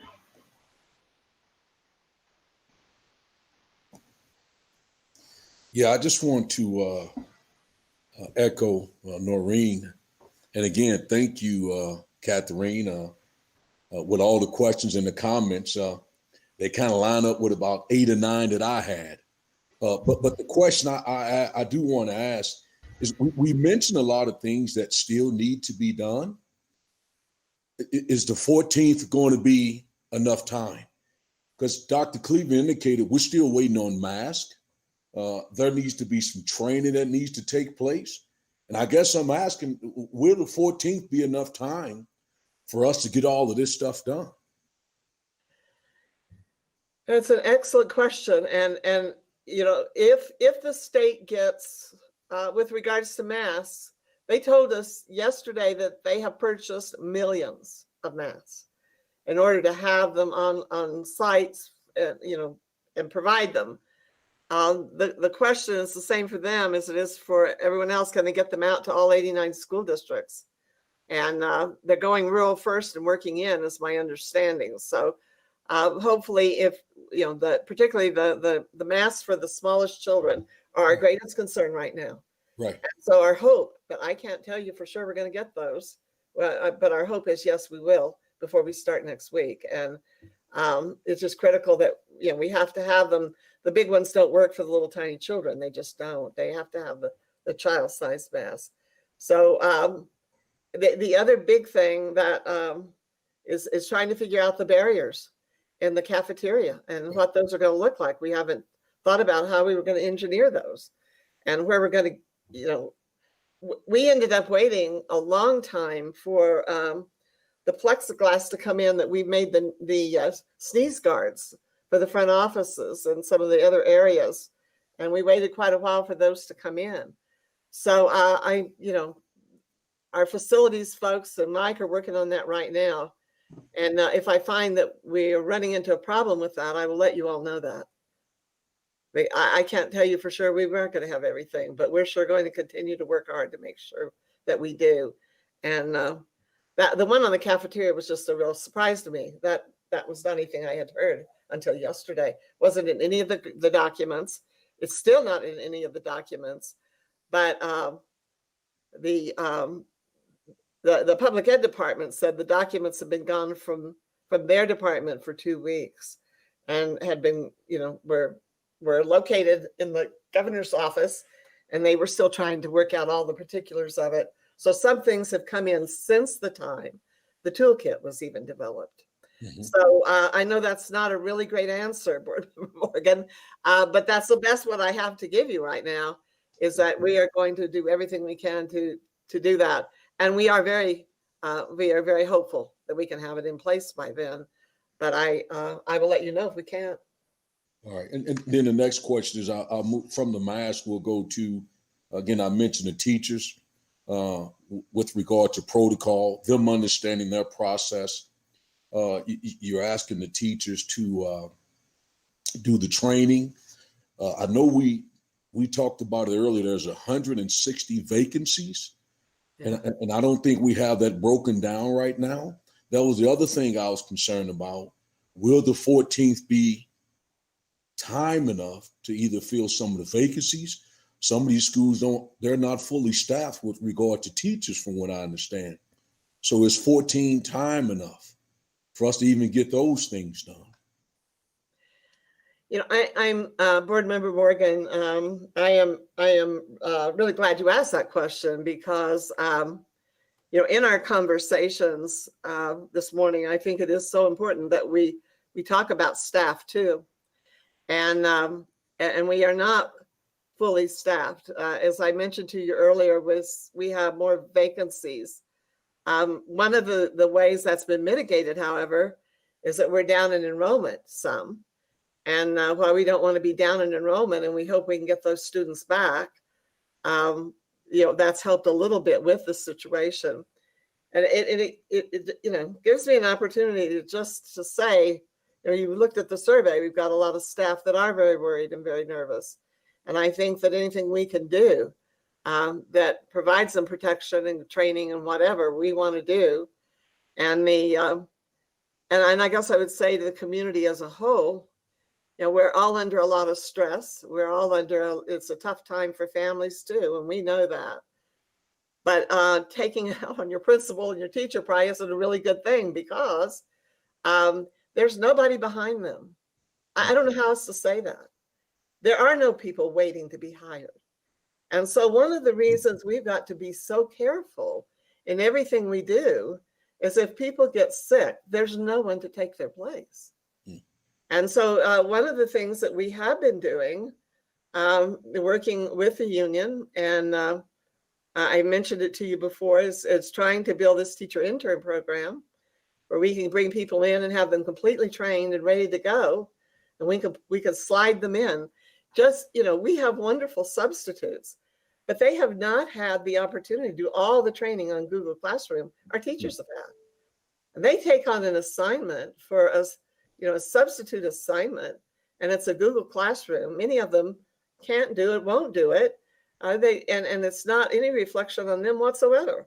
Just it takes a lot of time to learn the system and be comfortable with it. We have others that have, that just have really taken to it and liked it and whatever. But we have a shortage of subs. And so it is really important. Our staff, we're all worried about our staff. I know you all are worried about our staff. And I'm very worried about our staff. So I want to be sure that we put everything in possible. If it's at all feasible. I mean, we just can't do anything. We have limited resources, but to try to direct the resources that we do have. But I really do want to stress, to you, but perhaps to the larger community who may be working, is that this is a challenging situation for those folks, and we do need to do everything that we can do to support them and help them be successful. And so, to the point that you made earlier, of having time to come in and look and work and get things ready and try to lower that stress a little bit, see what the processes and procedures look like, I think are critical. So I do appreciate you bringing up that issue of staff, because I think it's an extremely important part of the equation in all of this. And you've seen the numbers, and you see that staff is very divided on wanting to come back. And again, it's not that they don't love kids and want to do their jobs. That's not the concern at all. But it is a balancing act, and it's a really difficult, a really challenging one. But will we have all the vacancies filled by then? No. Right. So I want to be absolutely sure. No, we will not. Right. And one of the things that we will have to do as well is, in some cases with virtual, we may have to add additional students to virtual. We don't have the same limitations that we do on person face-to-face. But it was very clear yesterday in our training is that you're not going to just add a couple students here and there into the classroom and go over that established number. We cannot, under any circumstances, do that. So we will have to find another spot. We would have to find another teacher and or shift a teacher from virtual over. And that's going to take a little bit of time. And I do honestly want to honor those parents' requests if now they don't want to come back as early as they thought they were going to try to honor that. But as Janice said, we can honor it as far as we have staff. We can honor it as far as we have space. And they're going to have to be patient with us as we try to redo their registration, and we'll do our very best to make that happen. Okay, thank you. Thank you. That's it for me. That's it for me. I had a question around HVAC and different things like that. But that's it for me. I'm fine. Okay. Yeah. Thank you, Vice President Morgan. I appreciate it. And if you have more questions, well, you can address those in just a moment. Lynn Coleman, Board Member Coleman. Hi, thank you. And again, thank you to staff, administration for all of the, I can't even probably begin to understand all the hours that you put in, but I'm so grateful for all the work. I did have a couple of questions. And I will preface this by saying that my 18-year-old nephew who started his first year of college and has one in-person class at the University of Cincinnati, has now tested positive for COVID. So neither here nor there, it becomes more real as we start to kind of have those unfortunate connections. But I did want to ask, in the reentry, when it comes to high school, the virtual options A and B, do we have the flexibility to allow the families, if they decide to go virtual, to pick one or the other, or are we limited based on either Google Classroom or Edgenuity as far as the number that can go into one or other of those programs? I'd like to refer that to Renee if she's on. There she is. I am on. I'm here. Hi. I would love to give you a simple answer to that. It's extremely complicated. We cannot change. So at the high school level, as you just said, within virtual, we have Google Classroom and we have Edgenuity. We cannot take more students into Edgenuity at this point just because of the number of teachers. We were able to, the students who do have Edgenuity, who chose that, we were able to put those students with teachers at SLC and cyber because they have experience with Edgenuity. And so we were able to get the numbers to a low enough number that we could take advantage of their knowledge. The rest of the choices, either Google Classroom or hybrid, we kept the same master schedule at the high school. So those students are mixed within a class. So if we can keep that mix, then it doesn't change a whole lot going from hybrid to Google Classroom. However, if we have to separate that out, it's building a whole new master schedule, which will take months at the comprehensive high school level. So it's extremely complicated. And when would that be? When would there be a need for that? That would only have to happen if we said virtual teachers teach virtual students. But I will say that would be, it's very time intensive and close to impossible to do, in my opinion. Okay. I will express, if I may, my concern, not only as a parent of no longer is graduated in May, but what I've heard also this more recently is the lack of classroom virtual time that I see the students getting more at the high school level.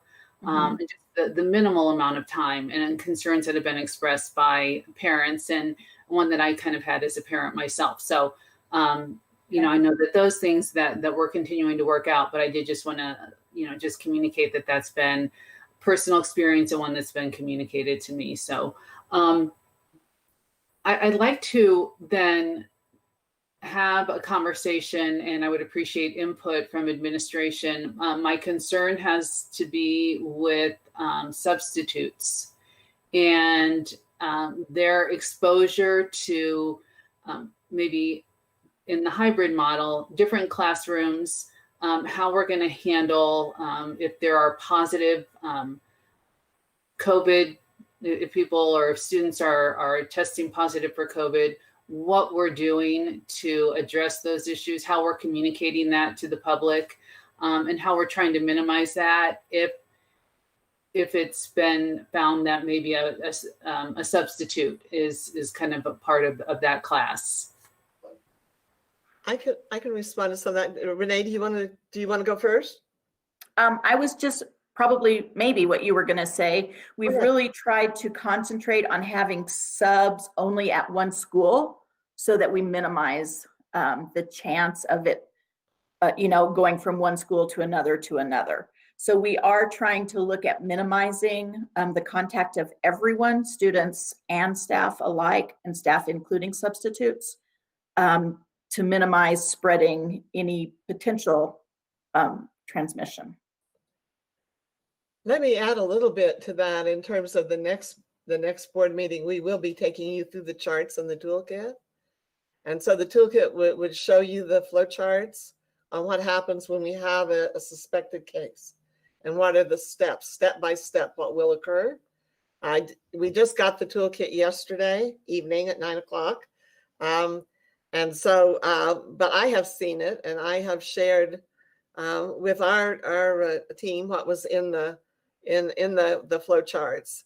And so we do have a highly prescripted procedure from the moment we have a suspected situation until we, if we had to close a classroom, or if we had to close a wing, or if we had to close a building, and then how we would reopen that. But the focus is on prevention so that we don't have to get there. And I think everybody is very committed to the preventative kinds of things and hopes we will not. And I feel really badly about your nephew. I don't know though if you did see yesterday in the Journal on the front page was that there were actually very good data about colleges and universities, and including ours, on not having a large outbreak after the first month in school. But we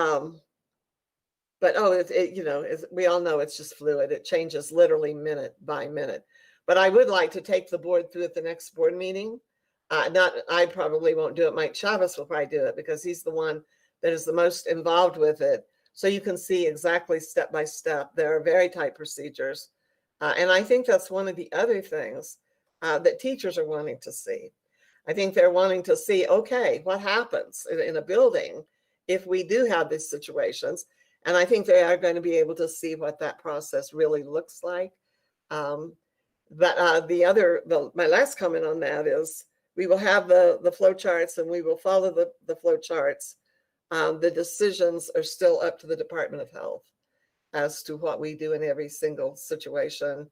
And it is case by case. I mean, it's just like you have your flow charts and you follow those, but every situation can be a little different. It's, how long were you exposed to someone? How close were you exposed to someone? Those kinds of things. So, but in the next board meeting, I will bring you those charts and everything for you to look at and let Mike go through them and kind of share with you what they have been doing. HR has been doing a really good job. One of the things they have done is they have appointed a single staff member for which everything will go through so that we maintain consistency across the district. And so Mike had to shift some staff around and make some sacrifices to do that, but he has that now in place. And I really like that because it means that she can check to make sure every step has been followed, and she will be familiar with that. And we won't be pushing that off to the front office staff who have so many other things going on that it would be easy for something to slip through the cracks. And the other, that everyone here that needs to know will be notified. And we've already had a couple of situations we've looked into, and the process is working very well. Immediately found out what the situation was and what was being done. So HR is really on top of that. And but in our next board meeting, we will take you through that and let you see that. And you may have some additional questions at that point. Thank you. And Dr. Cleveland, I will address this also to you. I know that a couple of times the vacancies have been brought up. I'd like to just kind of hear how you and the administration will troubleshoot if going back hybrid. My thought is that there will probably be people that will make that decision that number might increase. And so what are we doing proactively to minimize if that is the case? I think two things. One is, again, I wish I could tell you there's an applicant pool out there to find, but I don't believe there is. And but we'll continue to look. And these teacher interns that we brought in, we have brought in some really fine some fine candidates. And so I'm kind of excited about that. One of the things that if staff are turning in resignations, and I think your question is not conjecture, it's happening now. We're having it happen now.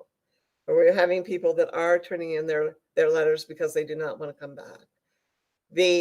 One of the first things we do ask them is, would you be interested in full-time virtual? Would that make a difference rather than resigning or leaving? And we may need, it looks like we're going to need some additional virtual folks based on the survey. So I think one of the steps we will do is to see if we can't convert those positions to virtual positions and see if that makes a difference in their willingness to stay. But I do believe you're absolutely right that we will continue to have some resignations as we return to in-person learning in some of our schools. So that, but I don't have an easy answer for you on that. I don't have because there just really isn't one. As I mentioned before, we've never had 160 vacancies in this district. I want to stress they're not all teachers at all. They are not all teachers.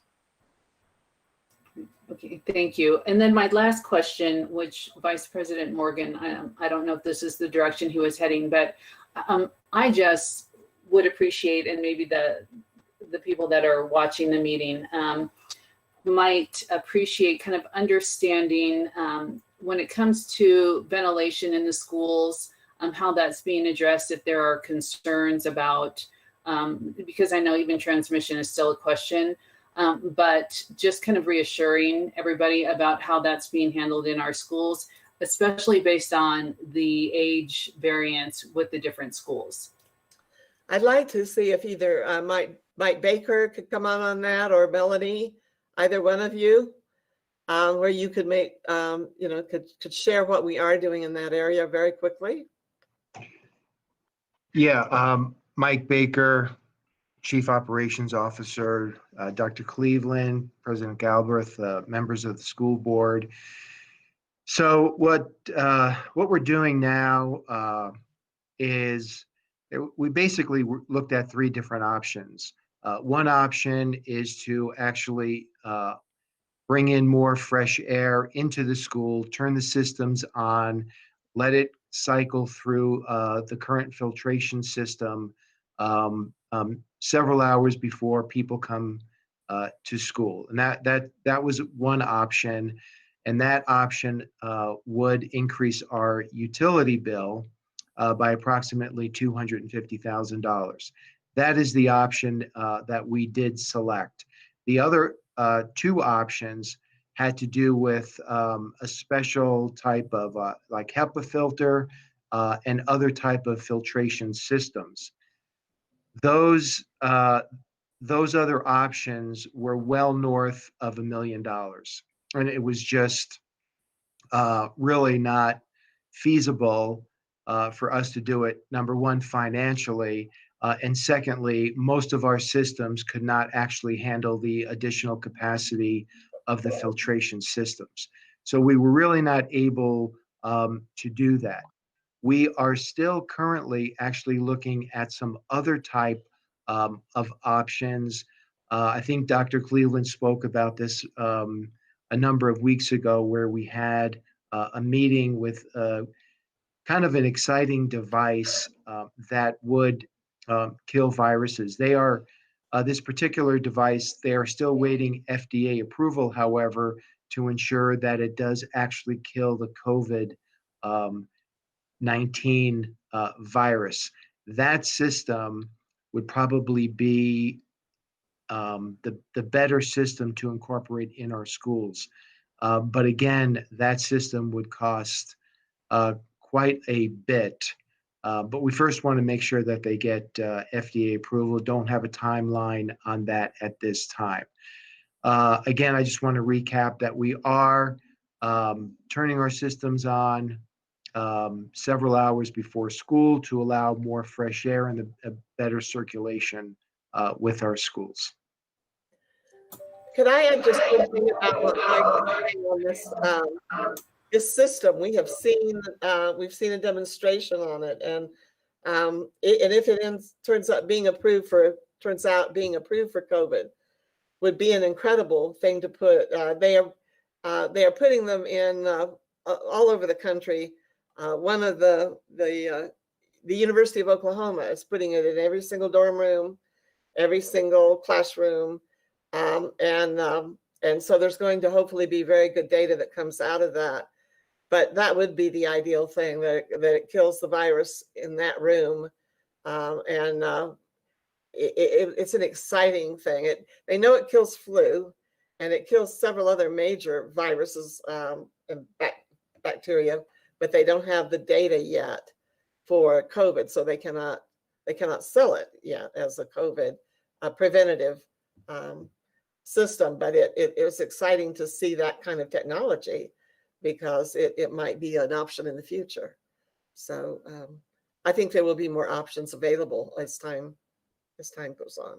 But I thought it was pretty neat. I really did. I thought it was a great way to resolve that issue in terms of personal safety. It's encouraging to know. And thank you so much. And again, I just want to say, as I said in the beginning, I just am so appreciative of all the hard work and all the effort, Dr. Cleveland, that you and the administration and principals, I mean, everybody in the district has put into this. So definitely appreciated. So, and I have no more questions. Thank you, Board Member Coleman. It's kind of nice going last, because all of my questions, I'm sitting there and I'm marking them off as we go through. Even the HVAC, I was like, well, if Jeffrey doesn't ask that, I'm going to go for that. And Wynn got us covered there. So I do want to express a couple of things, and I agree with what Catherine was saying. You know, that we, our kids, we need to make sure that we're meeting their needs emotionally, and I think, you know, in this current model that we are, as much as our teachers are trying their best, we can't meet all those needs in a virtual model. And it's so hard to do that. Now, at the same time, we haven't voted yet, but as we move ahead, you know, yesterday, as I walked through a couple of those schools, and they are doing their best to make everything so wonderful. Sandia Vista was putting pictures of their, you know, with the clouds and thunder, you know, lightning and everything all over, trying to make everything so welcoming. Crayons to show the distancing for kids so that they can start to understand what 6 feet looks like. And I loved that they were coming up with all these wonderful things. At the same time, and I think they kind of, you know, thought, what is she trying to say? As I started to walk through those halls, and as cute as everything is as ready as I think we are, I, at the same time, wanted to cry. And even as I was watching the thing here, you know, I was getting emotional. And as we make these transitions, there's no easy, perfect answer. And just as we've had our issues going into virtual learning, we're going to see really hard times and really emotional kids as they go into their school and it doesn't look the same. And as they're wearing these masks, and, you know, as a parent and thinking about my kids and going through these things, you know, I feel that. And so I think some of my comment is to our staff, to our parents, is we all have to be so patient and understand it's so fluid as we go through these things. And to me, the most important thing is that we all continue to keep that communication open and never brush anything under the rug. We want to make sure that that we talk about these things and try to do our best to make them better as they go through. And so I know our parents have been they've just been struggling, a lot of them in our elementary school level, especially. But it's going to be a hard transition once again as we make these decisions. And I think we all need to go into it with our eyes wide open at that it is going to be just really, it's going to be a change for our kids, you know, and we have wonderful staff and they've been doing such a good job. Dr. Cleveland, I do have a question for you as we kind of start to move ahead here. We've been talking about the recommendation. Do you feel that, and I know Jeff kind of asked you that same thing, is that kind of your official recommendation is that Monday the 14th as a start date? Do you feel that that is going to be the best day for us to go in? Well, the secretary sent out the notice yesterday that it was the board's call. So, you know, I could just say, okay, you know, he said it's you, but I'm not going to do that. I think you have made really, your comments are right on target. There is no good answer. I don't think I have ever been more conflicted over anything ever in terms of this situation. I'm asked questions, am I worried about staff? You bet I'm worried about staff. I'm worried a lot about staff. And I think, but I also, like you do, I read all of the information from families and how desperate their situations are too. And they need to get their children back in school. And how they're not doing well with the virtual platform. And, you know, there are no easy answers. And so I think that, yes, I do think we are going to have to move forward. I think we want to move forward as carefully as we can with every single safety protocol in place that we can possibly have to protect our staff and to support our families. And you know, I very, very concerned about staff, certainly very concerned about families. And we're hearing an awful lot of things of families who are in pretty desperate situations right now.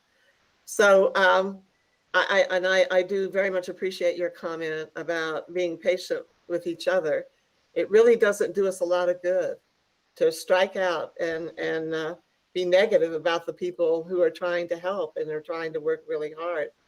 And I do appreciate the comments every one of you have made about how hard the staff has worked, because they have worked incredibly hard in a situation where there are no good answers, to trying to do the very best that we can do under very difficult circumstances.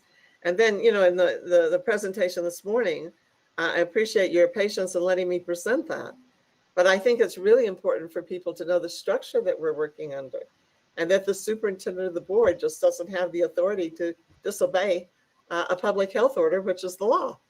And so it is, the more we can work collaboratively together, the better this experience is going to be. And so, but I definitely do not believe we're ready on Tuesday. And I really do not want to make everybody work all weekend. I think that if they, you know, they would do it and we would do it if that were the only factor, but it's not even the major factor. The major factor is the cafeterias. The major factor are the masks. The major factor is the assurances. The major factor is that we just got the training that we want everybody to go through before the children come back. So I do believe the extra 4 days is needed, and really it's 3 days, because they weren't going to be in class on Wednesday. Teaching and learning will still go on next week. It's not like we're not going to have any classes, because we will. And we will do the ones asynchronous days where there'll be assignments so the teachers can come in and work in their classrooms. And they will not be in Google Classroom on that day in the same way they are the other days. And we will do our very best to accommodate the changes that parents want, but they also need to be patient, because that's what they signed up for. And it may take us a little time to make the adjustments to be able to meet their needs, but we're going to try very hard to meet their needs. And we understand that they too were asked to make a decision before they had all the facts, before they knew how that was going to work for their family and for their children. So as conflicted as I am, you know, and I'm sure you can sense it, I'm more conflicted than I've ever been, but that is my recommendation. Okay, thank you, Dr. Cleveland, for that, for giving that recommendation. I am frustrated. I'm frustrated that I feel as we were sitting here, I kept thinking about those movies we watch with NASA, right? And they have some flight out there and everything's going wrong and they keep trying to fix it and something else breaks on it. And I feel like we're kind of in that sort of situation where they tell us we can go back and then there's so much more that we need to do. And it's a really difficult, situation. Board, yes, Catherine Cullen, looks like you have a. Yeah, I just wanted to make sure. So you feel confident that we could get these things done by the 14th? The reason why I ask is not that probably people would be happy, but to push it to the 21st would actually be 14 days after Labor Day weekend. And so that was my other date that was in my head, but I know that people are ready to go. Some of the schools are raring to go next week already. So I don't want to delay if we really think that we can get it done by the 14th. But the 21st would be 14 days after Labor Day. I have reached out to some other districts just to see what they're doing. Las Cruces, of course, is still, they haven't made it into the green. So they don't know when they're going to be able to come back. They're not too far. If you saw on the chart, they're not too far now from being able to get there. And I thought otherwise. I thought they were still really high. So but the very earliest that they would be able to go back would be the 21st. And Santa Fe is going back on the 21st. And who else did we check with? Santa Fe. Of course, Albuquerque is not coming back until the end of the semester, but there are some that are going on the 21st. We think, and again, I just put it out for those and on the staff, if any of you want to make a comment. I think we can do the 14th, and that's what that was the recommendation from the principals. So again, I think that they, I'm sure they would have given us if they didn't think they could do it in a week. But Jana, if you want to add anything on that, and Renee, if you want to add anything, Carl, if anyone else wants to jump in on that. But I think our, the extra week is so desperately needed. Jana? Dr. Cleveland, Board Member Galbraith, members of the board, instructionally, we can be ready by the 14th. Instructionally, we could be ready Tuesday. We have those pieces. It's what was presented to us in the toolkit yesterday that we've been waiting for as I sift through this that I think we need to have conversations about. And so taking a guess on when we're going to be able to be ready for that is really difficult. There are a lot of things in here that we haven't seen until yesterday that came from the state. So I agree that we need to make sure we're 100% ready. Can we be ready by the 14th? I think that's a facilities question about the cafeteria. We can make it work for elementary as far as instruction and teachers. Would the 27th or the 21st give us more breathing room and make us even more ready? I'm sure. The other piece of that is like you mentioned, Board Member Colin, that's the next date for statistics from the state. So we would have, what I would hate to see is have a start and then in 2 weeks not be able to continue. It's a very tough call, but we can be ready the 14th for instruction. We can be ready the 21st for instruction. The real question is facilities, and I feel like they need to answer that piece. Absolutely. Mike, do you want to make some comments about that? Yes, Dr. Cleveland, President Galbraith, members of the school board, facilities and delivering PPE to all the remainder of PPE to the schools. I believe the facilities can be ready to go. So there's a number of things that we have to do. Although we still need to purchase, or I shouldn't say purchase, but obtain more N95s. We do have enough on hand to operate for a while. The one challenge will be to actually obtain the medical grade face shields.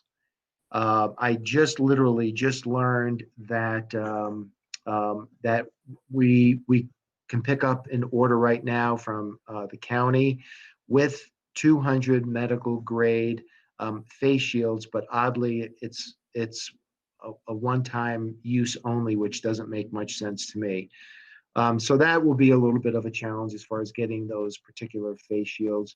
In regard to the tablets, we will be ordering different size stands for the little ones. They should be in within about a week or so. So all those items that, including the cafeteria, I think we can have ready, by late next week. And want to make any comments or any other staff? Please feel free to come on if you want to be heard on this.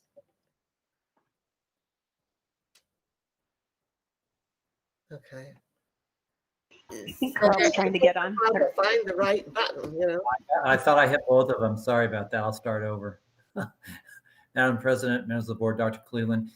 I think Jana's comments are really good there. I think the question, I think instructionally we're ready. Obviously, I think there's some issues around the hybrid parents in virtual we would have to address, but I think we can get that done with principals. I talked with Jana earlier.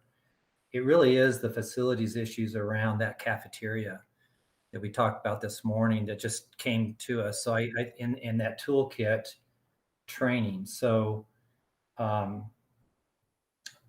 if there's a solution for the barriers in the cafeteria, if there isn't, then we have to eat in the classroom. So we have to relook at that in the schedule. But I would say that from the instructional viewpoint, CNI instructionally, we can open on the 14th. We'll be prepared to do that. So does Mike think that we can get those barriers up in the cafeteria? I believe that we can get those barriers up in the cafeteria. I think we can construct a frame, whether we use 2x4s, 2x3s, PVC, or some type of piping to construct a frame. We can use simple landscaping plastic in order to create the barriers in the school. I believe we'll have to do 10, 11, 12 schools for now. I feel pretty confident we can get that done. And you guys were really innovative when you're putting up the sneak part. We were very impressed with the way that you guys got those put up at them as well with PVC pipes. And so there was just the last couple of things, Dr. Cleveland and President Galbraith is, I did want to say that I don't think any of the school board members, any of the staff, any of the administration has taken this lightly whatsoever. This is one of the hardest decisions that I know I've had to face since then I've been on the board. I've read every single comment. I've gone through with my highlighters and my notes, and anybody that knows me, I love my paper, so I have a stack of them, and I read everything, and it is a very stressful time, and so it is a very hard decision, and we don't take it lightly. We go through every single data, and then as things change daily, and it could be multiple times a day that things change. And I have to say how much I appreciate the administration, Dr. Cleveland, all the staff, that what they've been doing for them and getting this done. The one last thing that I did have a note, and I think I talked to you before, Dr. Cleveland, is they have that rapid testing now that the FDA approved that takes 15 minutes to run the testing. Abbott has it. And then there's some other ones that are trying to get fast track through the FDA. And I really hope that Penn and the governor looks at purchasing those for the schools so that we have rapid testing available to our students and to our staff so that we can check it and within 15 minutes know if they are positive. I think they're pretty I think I've read it about 97% accurate. So if we can get those when they come available, I know they just got approved, I think like September 1st or a couple of days before then. I think that would be really beneficial for us to be able, so we can figure out who's positive. If they are positive, they're removed immediately instead of having to, because we're seeing some people getting test results 2 days, and then we'll get some that are 4 to 6 days. And so it's really important to get those test results pretty quickly. And I know that if the board does vote to open this up, we know that there's a possibility of shutting down too. I mean, we know that if we get positive cases, we'll have to do shutdowns. But, people have been waiting to open up, and we now had the green light to do so. So thank you. Let me just throw one other comment with regards to that. I'm sorry, Wade, go ahead. Please go ahead. Who came on? Somebody came on. Okay. No, and I apologize. Go ahead, Dr. Cleveland, and then I just had a question about the calendar. Okay. Let me back up if I could just real quickly to Board Member Cullen's comment, and then I would like to go to yours. We've been told that they will be looking at the rapid test, but they tend to go to the large urban areas first, where the most money is to be made from them. and then they will make it out to the other states over, and so I don't know how quickly that will occur. We have been told that the schools and hospitals first, but schools second, will be given priority for that because of having the number of people in school sites and the need to try to keep the schools going. So we've been told that we will be a priority from the state when those do become available. And but we are not expected, just like we have with every other thing that's gone out, whether it was masks or whatever.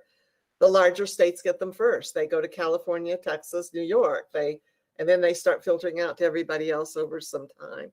The other big thing, of course, and I don't want to get into that conversation at all yet, but certainly the question will also be of vaccines, and that they may be available in November or December.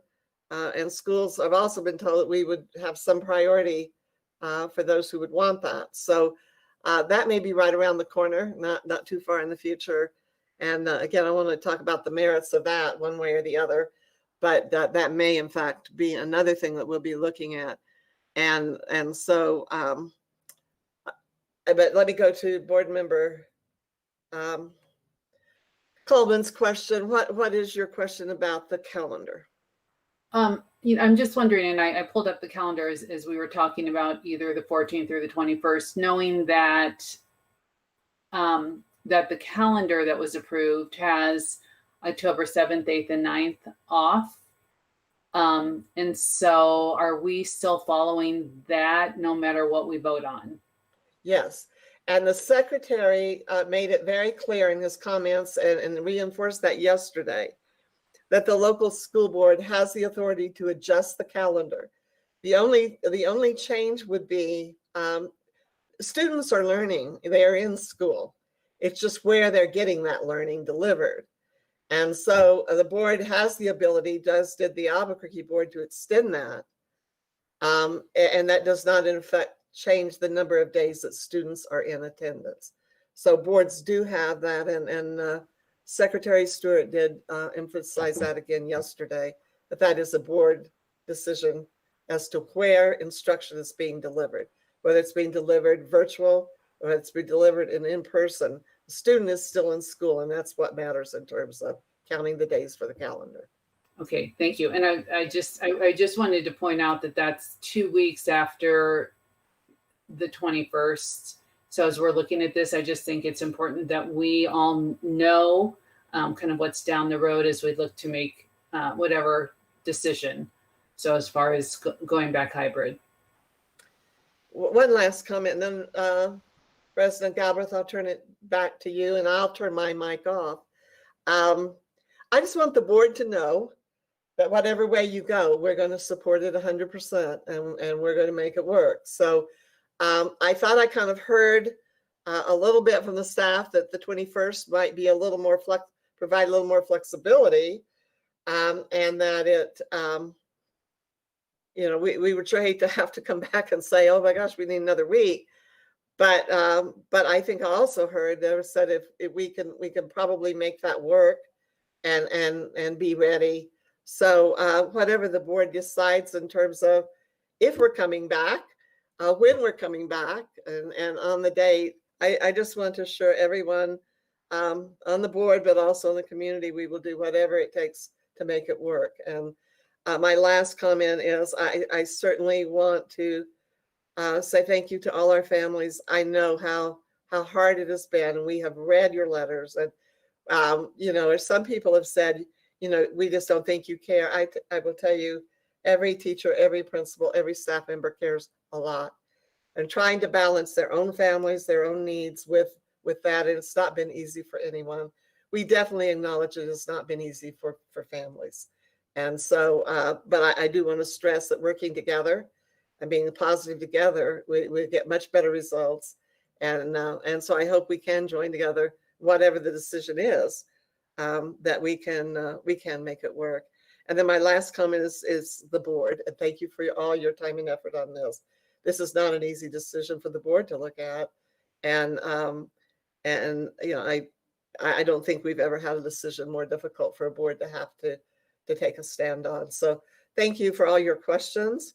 Thank you for the time you put into this. And again, whatever you decide, we'll make work. And I know that our staff will do a good job with. I'm turning it off like I promised. Thank you, Dr. Cleveland. Just stay close to your button there, Bill. I just really quick wanted to go through just with Secretary Scott. Is there anything else that you would like to say, that you have any questions on? No, I don't have any questions. I would like to say that I think we should allow our families to get back to the classroom as soon as possible, as long as we're able to create the safe environment that it sounds like we have made every stride to do. I think we need to give our parents the option. Thank you, Secretary Scott. I appreciate words. And then Jeffrey Morgan, is there anything else that you wanted to add? I'm all good. Thank you. Okay.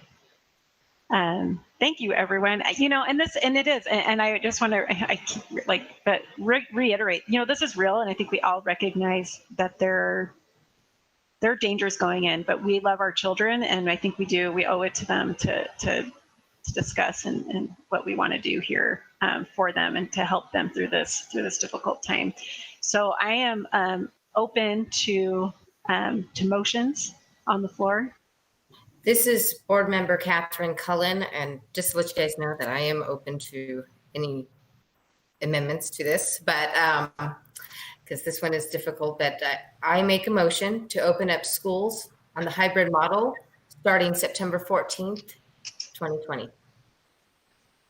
This is Secretary Scott, and I second that motion. Okay, so we have a motion for the 14th, opening elementary schools. We have a second for the 14th. Is there any discussion that needs to take place on this motion before we go to a vote? Okay. No. Okay, Jane, can you take a roll call vote on elementary school opening on the 14th of September? Yes, proudly. Vice President Morgan, Yes. Secretary Scott, Yes.